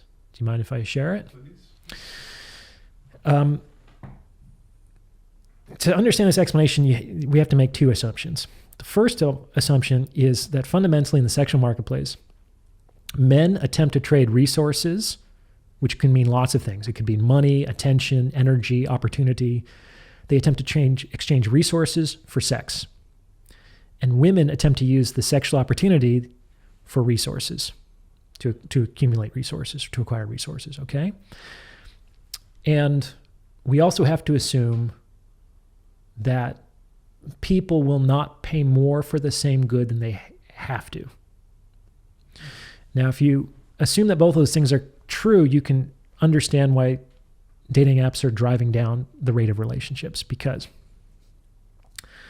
basically, if I'm a man and I'm attempting to exchange resources for sex, I know that somewhere in that infinite sea of optionality, there's someone willing to sell me sex more cheaply.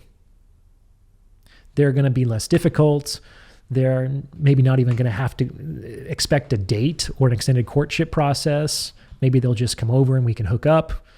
And if you balk at that, that's okay. There's a bajillion other women out there, and I guarantee at least one of them will be willing to sell at that price. It's sort of like what globalism did to American jobs on some level, right? And so what does that do is it tends to polarize men in that direction. And so what do women complain about on dating apps is fuckboys, is men just want to hook up. Well, yeah, because they can get sex from somebody else more cheaply than apparently they can get it from you, who demands an emotional connection and demands a courtship and demands like an extensive texting process. Or it's like, that's expensive in the marketplace of the dating app, where there's other women who are willing and able to transact at a lower price point, basically. On the other hand, to the extent that women are trying to exchange their sexual opportunity for resources, then there is in that sea of infinite optionality a man who's willing to pay more for her sexual opportunity. And that's generally why on almost every woman's profiles, they come right out of the gate saying, I'm looking for a serious relationship. Like, I don't talk to me even unless you're willing to commit, get married, have children on this timeline. I've read that on dating apps. And you have to understand that that's the gendered equivalent to a guy saying, I just want to fuck. Don't waste my time with dates and emotional conversations. I don't really care. I just want your body. Do you understand? Like, that wouldn't go over well for a woman. This doesn't go over well to men. Women don't understand that. They think they're dating intentionally by being clear about what they want. But that's the gendered equivalent to a guy just saying, I'm just here to fuck. Okay? And they're willing to do this because somewhere in the sea of all that infinite optionality, they can reasonably assume that there is a man who's willing to pay more for their given sexual opportunity. And so that's the complaint that men encounter on these dating apps. All these women, they not only want a very, very attractive man, I'm only 5'8", they say, so I just get filtered out. And that's true for some women. They want a very, very attractive man who is willing to give them everything that they want. And that man must exist somewhere out there in the sea of infinite optionality. And if you're less attractive or you're willing to pay less for my sexual opportunity, then I'm not going to deal with you. And here's the real crazy thing is that both the men and the women are correct in their economic assessment of the marketplace within their perspectives. The men are correct that when you flood the market with women, there's going to be women out there who will have sex for less investment. And women are also correct that if you flood the market with men, there's going to be some men out there who are going to be interested in paying a lot for what they have to offer. But what that functionally does is it means that men and women are getting too far away from each other in terms, like it's harder and harder to negotiate. Like if I think I should be able to access your sexual opportunity on pennies on the dollar, but you think I need to give you a serious relationship and a lifetime commitment, we're not going to meet in the middle. We're too far away from each other. And that's only going to continue as people get more involved in this and dating apps and social media basically become isomorphic with the sexual marketplace on a global level. It's like, could an American factory worker compete with the Chinese factory worker? No. Like that company only needs to pay the Chinese factory worker $1. That's why all the factories went to China. And it's like, that's what's happening in the sexual marketplace. And it's driving the various valuations, both of which are correct within their own gendered subjective experiences, further and further away from each other. That's why fewer people are entering into relationships. I see what you mean. So you're kind of like out of negotiating range to where, if you go into a negotiation expecting, maybe we'll end up at 20%, and then someone says 70%, you're like, I'm not going to talk to you. Yeah, it's more like, I'm looking for marriage and children, and the guy's like, the best I can do is a drink.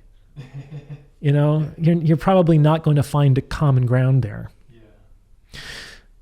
So how does that end? Well, what we've seen is that means that fewer men and women are getting into even casual sexual relationships with each other. And on some level, casual sexual relationships are important because they often lead to more significant sexual relationships, more committed sexual relationships. In our society, for better or for worse, sex precedes commitment. So if you want the committed sexual relationship, you kind of have to be willing to enter into the casual sexual relationship. This didn't used to be the case. They used to say, why buy the cow if you can get the milk for free? But that suggests that most milk wasn't being given away for free. If you live in a pasture where milk is freely available, then not giving away milk is a liability. Giving away milk no longer becomes a reason for buying the cow, but not giving the milk becomes a reason not to buy it. Does that make sense? Yeah. So they're not entering into relationships, right? Now, some people, that's okay. They'll live their whole lives and they'll just be with their friends or their extended family, and they'll devote their lives to their career, or maybe they'll just have short-term relationships, and that's going to be fine with them. But for a lot of people, especially as they get older, they see the next 40 years of their life, and there is no partner, there is no family. They start to get anxious, especially women. These could be women that in their 20s devoted that time to pursuing short-term hedonistic pleasure and or their careers. And they say, I have plenty of time if I want to do that anyway. And they get to be their mid-30s, and they start to change their mind, or their priorities begin to shift. But for a long time, if the valuation is very different, you kind of have this Mexican standoff. Well, the guy's like, well, I'm not going to wife you up just to get laid. And I'm not going to fuck you just, it's like, who's going to blink first on some level? And if you play the cards out, women are going to blink first. Because for better or for worse, women are on a shorter biological time frame with respect to those options. Like, you can be 60 as a man and have kids. I think Al Pacino just had a kid in his 80s. Maybe he's even 91 or something like that. The woman's really beautiful too. So, like, for better or for worse, we men have a longer window in which to make these determinations about reproduction and family. Women don't. Which means that if someone's going to blink, if someone's going to, in this game of chicken, it's going to eventually be women. So if that's true, women should blink as soon as possible on some level, because a lot of guys are comfortable with the short-term relationship strategy and they have more time to figure it out, especially if they devote their 30s and 40s, potentially even their 50s, to their career, their status, their wealth, their health. Like, they're going to remain a very attractive, even a more attractive option for women as they age. The same is not generally true for women. The old-fashioned idea, the kind of perhaps sexist ideas of like women should learn how to do this or that so they can be appealing to men and get married by the time they're, I don't know, 27. I think it used to be like, it's getting older and older, right? It used to be like, like 18 or something. Yeah, there's this really classic Japanese movie called Late Spring. It's by the Japanese filmmaker Ozu. I forget his first name, but he's a master of Japanese cinema. This movie is on like many critics' top 100 films ever made in the history of the world. And it's kind of difficult to watch in the present age. I mean, it's a beautiful film that's very well acted, but it stars this young woman who I think is like 26 in the movie. And the whole movie is about, this old maid, no man is ever going to want this woman. You're going to spend the rest of your life alone. You're already unattractive, sweetheart. She's a beautiful Japanese starlet. You know what I'm saying? But that was the culture back then. 26 was ancient in the sexual marketplace game. And my friend Sean Smith talks about how feminism has kind of lied to a lot of women in the sense that it's lied to them when it tells them that they can have everything. And he says that it's not really true that you can have everything. One, because everything comes with trade-off. If you choose this path is now closed to you. I think he says that women might be able to have everything, but not at the same time or something like that. I screwed up the quote. I shouldn't have quoted him unless I got it right. Sorry, Sean. So, like, if I had a daughter, one of the things I would communicate to her is some of these realities about when she is going to be best positioned to enter into a long-term committed relationship with an attractive man, okay, would be in her early to mid-20s. And why not devote just those like 5 years after college to that project? If that doesn't work, you clearly can still potentially get into a relationship at 26 and beyond, but why not prioritize that? A lot of women, when they devote so much of their time to their careers, especially in their 20s, they're consciously thinking that they're doing it as a hedge. They're thinking, well, I might not be able to meet a man that I really like or who will wife me up. And so I have to hedge my bet, Orion. I don't want to just be dependent on a man for his finances or to just wait around for a guy to wife me up. It's like, fair enough. And especially if you're living independently, you have to find a way to make a living. But if you devote 40 to 60 hours a week, every week, for every month, for every year of your 20s to a certain enterprise, that's not a hedge. That is your principal bet. And when women do that, at the end of the 30s, what do they have? They have a fairly decent professional situation because that's what they've spent 99% of their time and energy devoted to.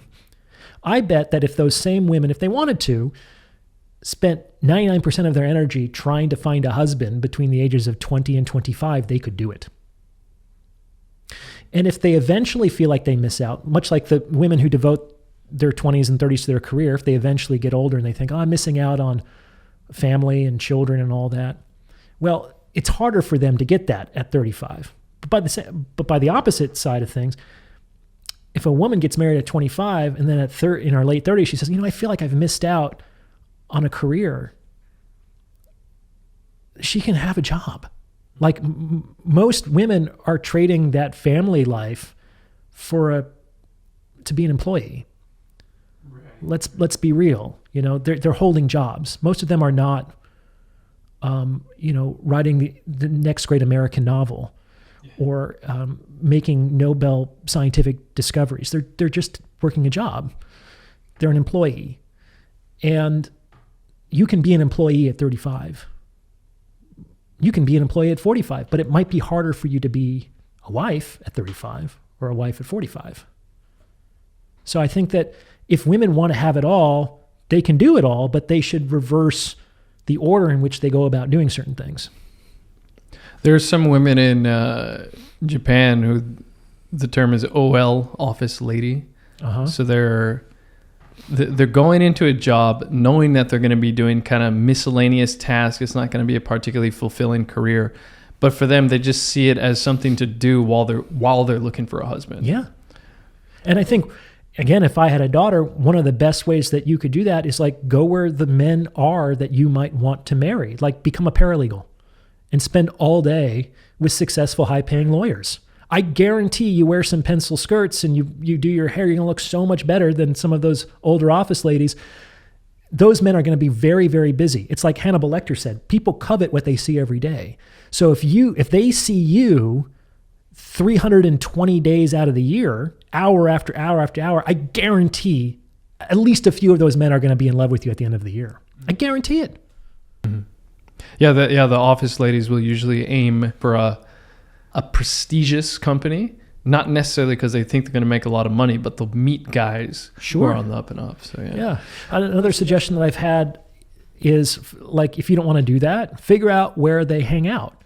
Like in New York, the finance guys are hanging out in Tribeca.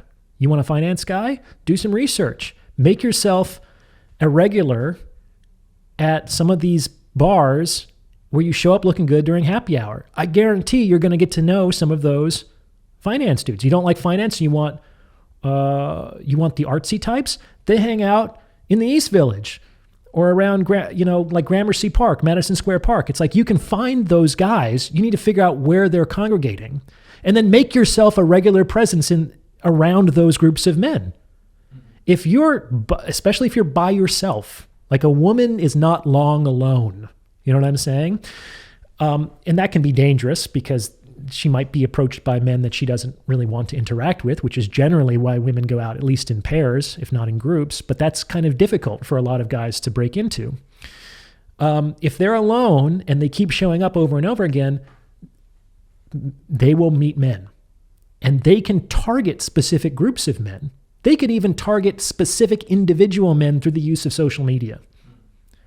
Like, the fact that more women don't just DM the dudes that they want to be in relationships with is baffling to me. Like, you have direct access to celebrities, to athletes, to politicians, to millionaires, to billionaires. Well, if he liked me, he'd make an effort. It's like, what? You don't have to do anything? Really? Like, DM and like bait your hook. And I mean that you should bait your hook with sex, basically. Is that kind of what you're talking about with you mentioned the enemy of women is pride. So this kind of like, if he liked me, Oh, yeah. Well, for all of the social advances that women have made in the last 70 years, they still are waiting for the offer. They're still waiting for me to walk across the room and say, hey, I'm Orion, how are you doing? They're still waiting for me to propose the date and ask them out. They're still waiting for me to get down on one knee and put a ring on their finger. Yeah, and historically, women actually were more in control of the initiation of an interaction than I think they currently are. I mean, the stereotype in Victorian England is they'd be walking through the park and they'd drop their handkerchief strategically in front of the man. And the man, oh, miss, excuse me. And they have the little meet cute situation that she actually orchestrated because she had seen him long in advance and said, I want to do this. I want to make this happen. So if women want something, they kind of have to make it happen. Or at least they can't exclusively expect the man to make it happen. And it's never been easier in the history of the world for women to make it happen. You just slide into somebody's DMs. Do you think any men would be kind of turned off by that or a little suspicious? I think if they're too overt with the sexual offer, yes. Okay. Absolutely. Like, one of my favorite studies was done several decades ago, and it was examining men and women's differential responses to overt invitations to sex. Have you heard this one? I talked about it in one of my interviews recently. I think so, but go on. Basically, the researchers got an attractive young man and an attractive young woman to memorize the same script and go up to co-eds on a college campus of the opposite sex. And the script was basically something like, hey, I've seen you around campus. You seem like you're very attractive. Would you like to come to bed with me? That was basically what they said, 3 lines. And when the attractive man went up to hundreds of young women with this script, 0% of them said yes and accepted the offer. Whereas when an attractive woman did the same to the men, 75% of the men said that they were willing to do this. Like 75%. You need to say 3 lines and you have a better chance than not of entering into a sexual relationship with someone. Is it always successful to make an overt sexual invitation to men? No. Apparently, 1 in 4 men weren't open to that invitation. They don't say this in the paper, but I personally believe it's because 1 in 4 men thought that there was something suspicious about an attractive woman coming up to them, asking them to just come to bed with them. Maybe they were looking around for the hidden camera. Maybe they suspected that something was up about this encounter. And so I think that it would actually be much higher, if that interaction were to take place more anonymously or virtually. Mm-hmm. But those are fantastic numbers. If 3 out of 4 men are going to be open to a sexual overture, that's a great way of entering into a relationship with a man. And what you have to understand as a woman is that if women are the gatekeepers of sex, men are the gatekeepers of relationship and commitment. And sex is like the Trojan horse that motivates the men to open the gates to let her into the city. If she's just standing out there demanding a committed relationship, the guy's going to say, well, what's in it for me? You know what I'm saying? They're not going to open the gates for that. Sex is the invitation, is the open sesame that gets her in. Now, whether she stays in has to do with how she makes use of that opportunity. But you have to get in to stay in. And that's what a lot of women don't understand. Well, and part of the pride is, a lot of women are contemptuous or even disgusted by male attraction and sexuality. I don't want to be desired for my body. And I can understand that for some, to some extent, because, they might work out and diet and whatnot, but like their body wasn't really their choice. It doesn't really reflect their conscious personality and who they are, like within that body. You know what I'm saying? They want to be seen and they want to be appreciated for their intelligence and their creativity and their spark and their humor and their joy. And men can and do appreciate women for those things later. But most guys are too horny. They're too starved that they can't think about those things yet. It's like asking a guy who hasn't eaten in a week to think about something other than food. He's not going to be able to do that. But if you feed him, he will be open to all kinds of conversations. Do you understand? Yeah. Honestly, I'm probably a much better date if the date starts with sex and then we go out and do something. Really? I'm probably... No kidding. Well, not a first date. Okay. Not a first date. I like that there's some buildup. For me, sex becomes more necessary and certainly more pleasurable and exciting when there's some sexual tension that gets developed first. Mm-hmm. And generally the date is an opportunity to develop that tension. Yeah. If it's someone a girlfriend or someone I've been dating for a while, it's like, okay, let's have sex and then we'll go out and do whatever you want. And I'll be maybe have sex when we come back. Who knows? But I can see that. Sure. Yeah. First things first. The tricky thing is getting everything started, right? Because for many women, sex is the fruit of the tree. You have to plant the seed, you have to water it, you have to be patient, you have to prune it, you have to nurture it, then it blossoms, and then it ripens, and then there's this fruit. It's like, I really like you, and I want you to have this kind of a thing. Whereas for men, sex is like the seed. A lot of men, we don't even really know if you like us ladies until you sleep with us. Yeah. Like that's the real test of whether a woman likes you. Because every guy has heard, I like you so much, but just as a friend, or I just can't do this right now. And it's like, well, shit, man, if you liked me, what's the problem? So that doesn't feel like liking to us when you say you like us, but you don't sleep with us. Mm-hmm. Mm-hmm. Just how it is. Yeah, for a guy, it's like you don't even have to like the person. Like if you like them, it's a bonus. Sure. Yeah. And there's a number of reasons why that's the case. I talk about some of them in my book. I'm sure David Buss talks about them in some of his work as well. Men and women differentially prioritize things in a reproductive opportunity. The brains are just dramatically different, right? Well, yeah. I mean,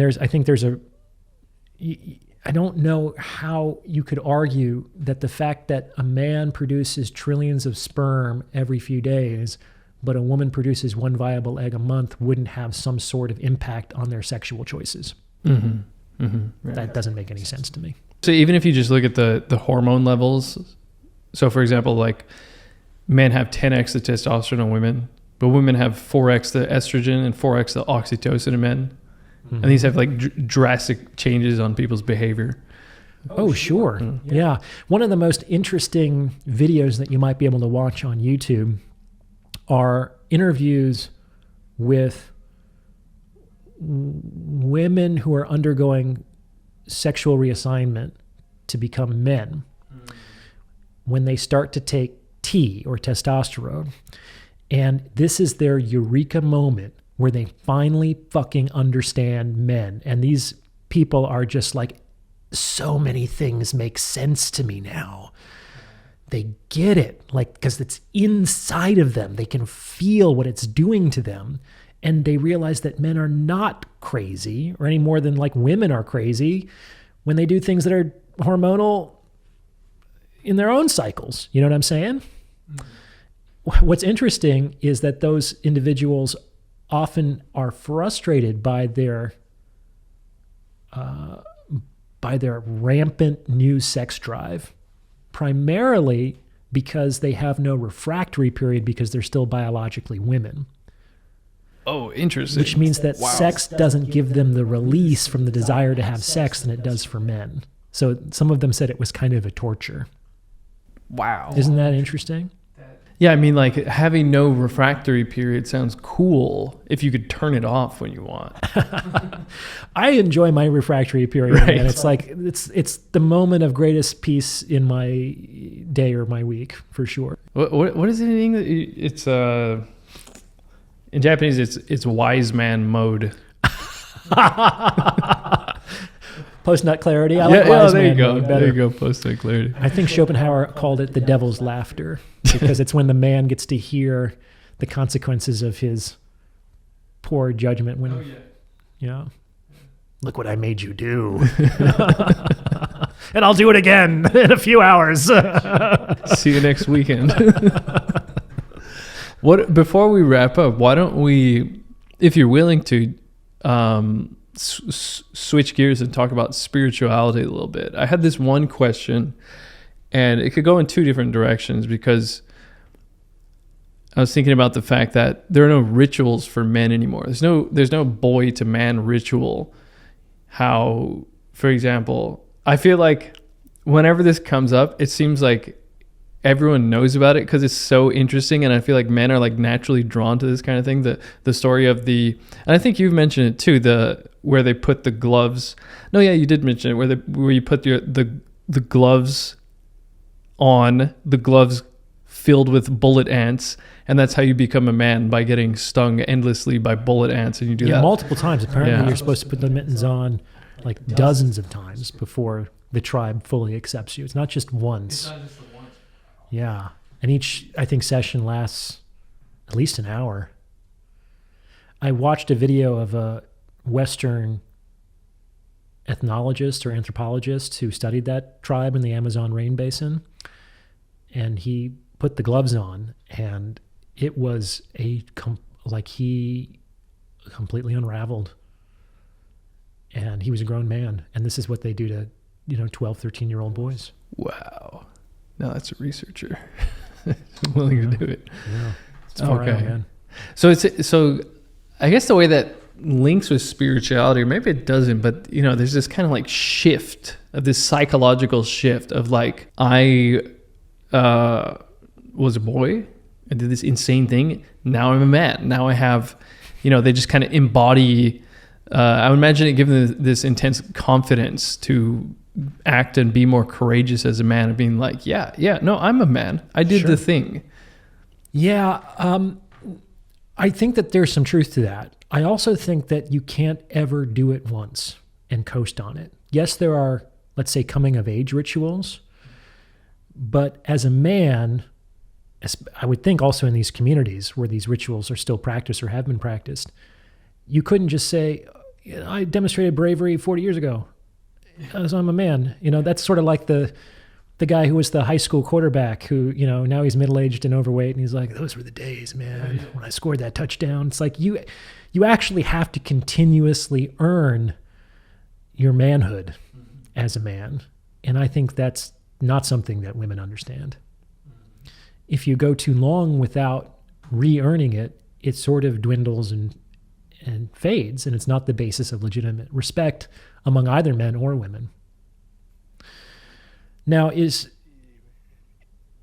you imagine, though, in today's day and age, in our culture, like forcing 13-year-old boys to come into contact with their own mortality and to like basically torture them for a purpose? Yeah. Like, there's no way that would ever happen.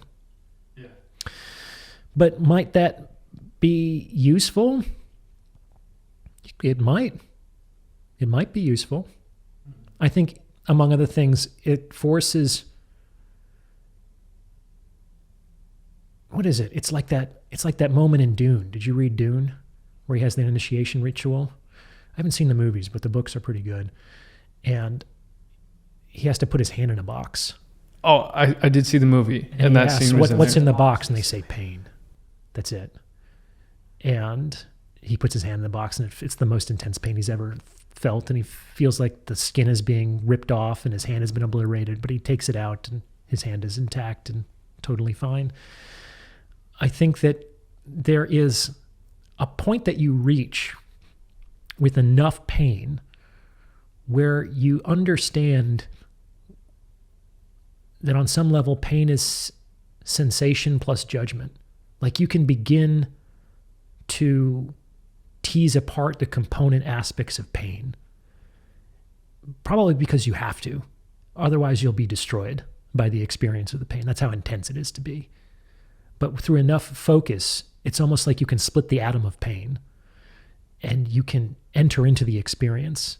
And it's not pleasant, but it won't destroy you.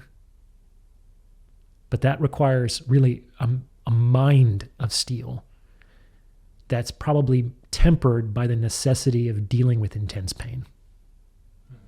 Does that make sense? Yeah, of course. Did you meditate a lot at some point? Sure. I've been interested in spirituality since I was a kid. Like I have a kind of an interesting path around that. Like I went to Jewish school for 7 years, but I'm not ethnically Jewish, but I still read Hebrew. I know a lot about Judaica. I studied that just because that's the school I went to. By the same token, I went to church every Sunday and got my communion, was confirmed. I lived in a Buddhist monastery in China. I've studied shamanism from the Amazon traditions. I have extensively studied different Buddhist paths, especially Zen Buddhism. I like religion. Mm-hmm. Like, I don't think religion is a bad word. Religion actually etymologically comes from the words like to go back, and ligere, which is to connect. So religion means to reconnect. Mm-hmm. To reconnect with what? To reconnect with yourself, to reconnect with reality, to reconnect with a higher power. It's like sometimes we can be lost in life. How does the Divine Comedy start? Dante's basically saying, I came to the midway of my life, he's in his 40s, and I was lost in a forest. It's like, yeah, that's what happens to people, is mostly through no conscious intention, but just through the busyness of their lives and just a mundane sequence of events, they get lost in the forest of life. And they become mindless, and they lose their direction, and they lose their purpose.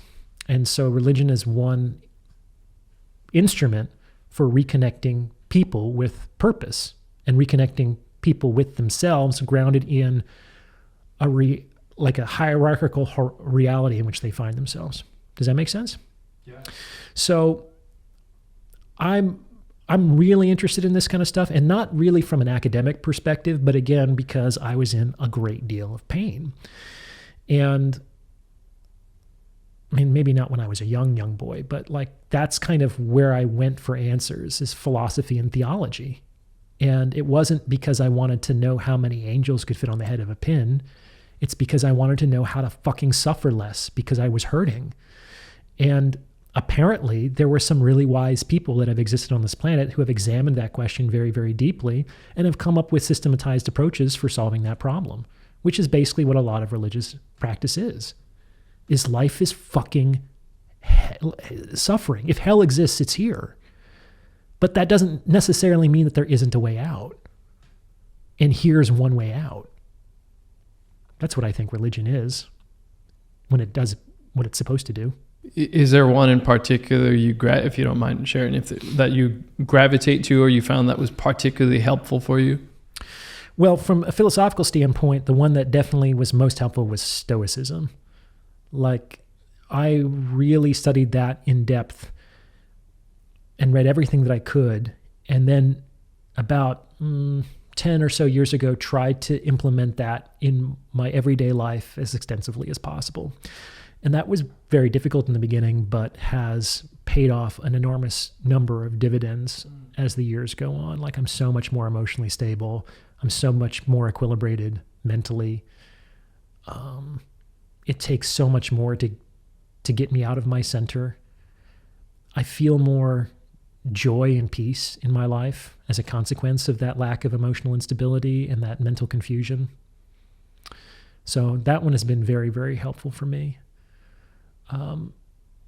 Buddhist principles have been very very useful, as well as, let's say, Christian mythology. I think there's a lot of really important and useful teachings in the life and story of Jesus in particular. In a way, you could make the claim that they're almost expressing the same thing in kind of a way. So, for example... You mean all the religions are expressing the same thing? Well, at least the ones that I'm aware of. Just want to make sure I know what you're talking about. Sure. Go ahead. Yeah, so for example, you might say that there's this kind of... Sounds like there's this ineffable essence that's part of humans. You might call it Buddha nature. Another perspective that is like the groundless ground. It's where like everything that exists before all the different concepts that compose your personality exists. Like you could say it's your life force or your chi or something. And I'm not super familiar with Catholicism, but it seems like you could say that is like, maybe another way to conceptualize it is it's God. So, well, a very deep understanding of spirituality will make you incredibly brave, because you'll realize that you are indestructible. Because there's really only two possibilities that I can see and that seem to be reflected in the various spiritual and religious traditions that we have on this planet that answer the question of who are you? Like, what is your identity? One of the thought exercises that I use to help people approach this idea is to imagine what would be left if everything that can be taken from you is taken from you. Because anything that can be taken from you isn't you. You clearly can exist without it. And it will be taken from you in time. At some point, we give all of those things up that we've been given. And what I have basically discovered is that there's really only two answers to that question of what is left after everything that can be taken from you is taken from you. Either some essential being that can survive even the death of the physical body remains, like the spirit or the soul, that is eternal and potentially a spark of the divine flame, as you might say, like a portion of God, because it's indestructible. It's a portion of reality. Or there's nothing, which is the Buddhist conceptualization, that your sense of self is an illusion caused by these aggregates and memory, which makes you believe that you persist as a static entity through time. But if you actually split the atom and you tease everything apart, you'll see that you're just an epiphenomenon that is created by these various components, right? So if you are fundamentally nothing, what do you have to fear? How can you be hurt if you don't exist? And if even death can't hurt you, what do you have to be afraid of? So it's easy to say this, and it's easy to hear this, but it's a totally different thing to integrate that so firmly into your being that you no longer fear anything that life has to offer you. But that's actually the premise and the promise of religious discipline, is like existential courage. Mm-hmm. It's like the courage that enables certain folks to speak truth to power, because like I serve a higher authority. Like, why do I have anything to fear? What can you do? That other person could actually like completely obliterate me, but you could just kill me. And we even see strains of that in philosophical thought. It's like when Socrates said that the people who persecuted him could kill him, but they couldn't harm him. Like, that's a really interesting idea. It's like, you would think that being killed would be a form of harm, but according to Socrates, apparently not. That harm had to do with the conscious choice to be unethical or to be unvirtuous. And if that's what harm means to the individual, then who could possibly harm him but himself? But on some level, of course, anybody could kill my body if they're bigger and stronger than me. You know, like the Stoics said, you know, if my neck could do any good for you, you can have it. Like, who's to say that my neck is the only one that can't be severed? Clearly, you can cut my head off. If that somehow does you a service, okay. But to say that bravely in the face of an actual powerful threat that can make good on that danger is something that is impressive indeed. It's very easy to, well, I'd be brave. I'd tell the truth to that dictator or that emperor. It's like, oh, I'm not so sure.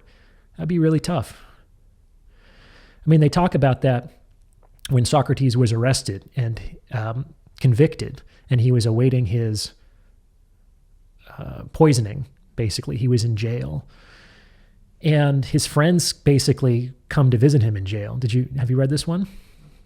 So he's already been condemned to be put to death for corrupting the youth of Athens. And his friends come to visit him, and they basically say, Socrates, we're going to bust you out of here. Like, don't worry about us. Like, you're too important. Your life is valuable. We got to get you out of here. And he was like, no, it's fine. I'll just stay here. He had his various reasons for that, but I don't know how many people would not leave with their friends in the face of a death sentence. Like, that is a superior human being, or a very foolish one. Yeah, it's like the samurai. Like that was one of the reasons, or the reason they meditated, was so that they could no longer fear death. Yeah, I maybe it is possible through meditation alone to resolve the fear of death. Like, certainly if you look into the Buddhist mythology, it is. Like when he sat down on the Bodhi tree and he went through all the Mara and the temptations and the terrors of Maya. If you believe that, you can get through all of that simply with your eyes closed in lotus position. But I think that we're often subject to the temptation that we're braver than we think because we haven't been tested by reality. It reminds me of what David Goggins said about planning your next like marathon or whatever. He said, okay, if you want to do an ultra marathon, make that decision in the middle of a marathon. Not when you're sitting on the couch thinking, how cool would it be to say that I run an ultra marathon? Right. That will definitely get me laid. You ran how many ultra marathons? Well, yes. You can come home with me. Generally not how it works. Nice. Shall we end on that? Is there anything else you want to add? No, this has been great, man. I'm glad you came up to me in that cafe. Yeah, me too. Those months ago. It's been good getting to know you socially, and this was a lot of fun. So thanks for having me on. You too. Orion, thanks so much.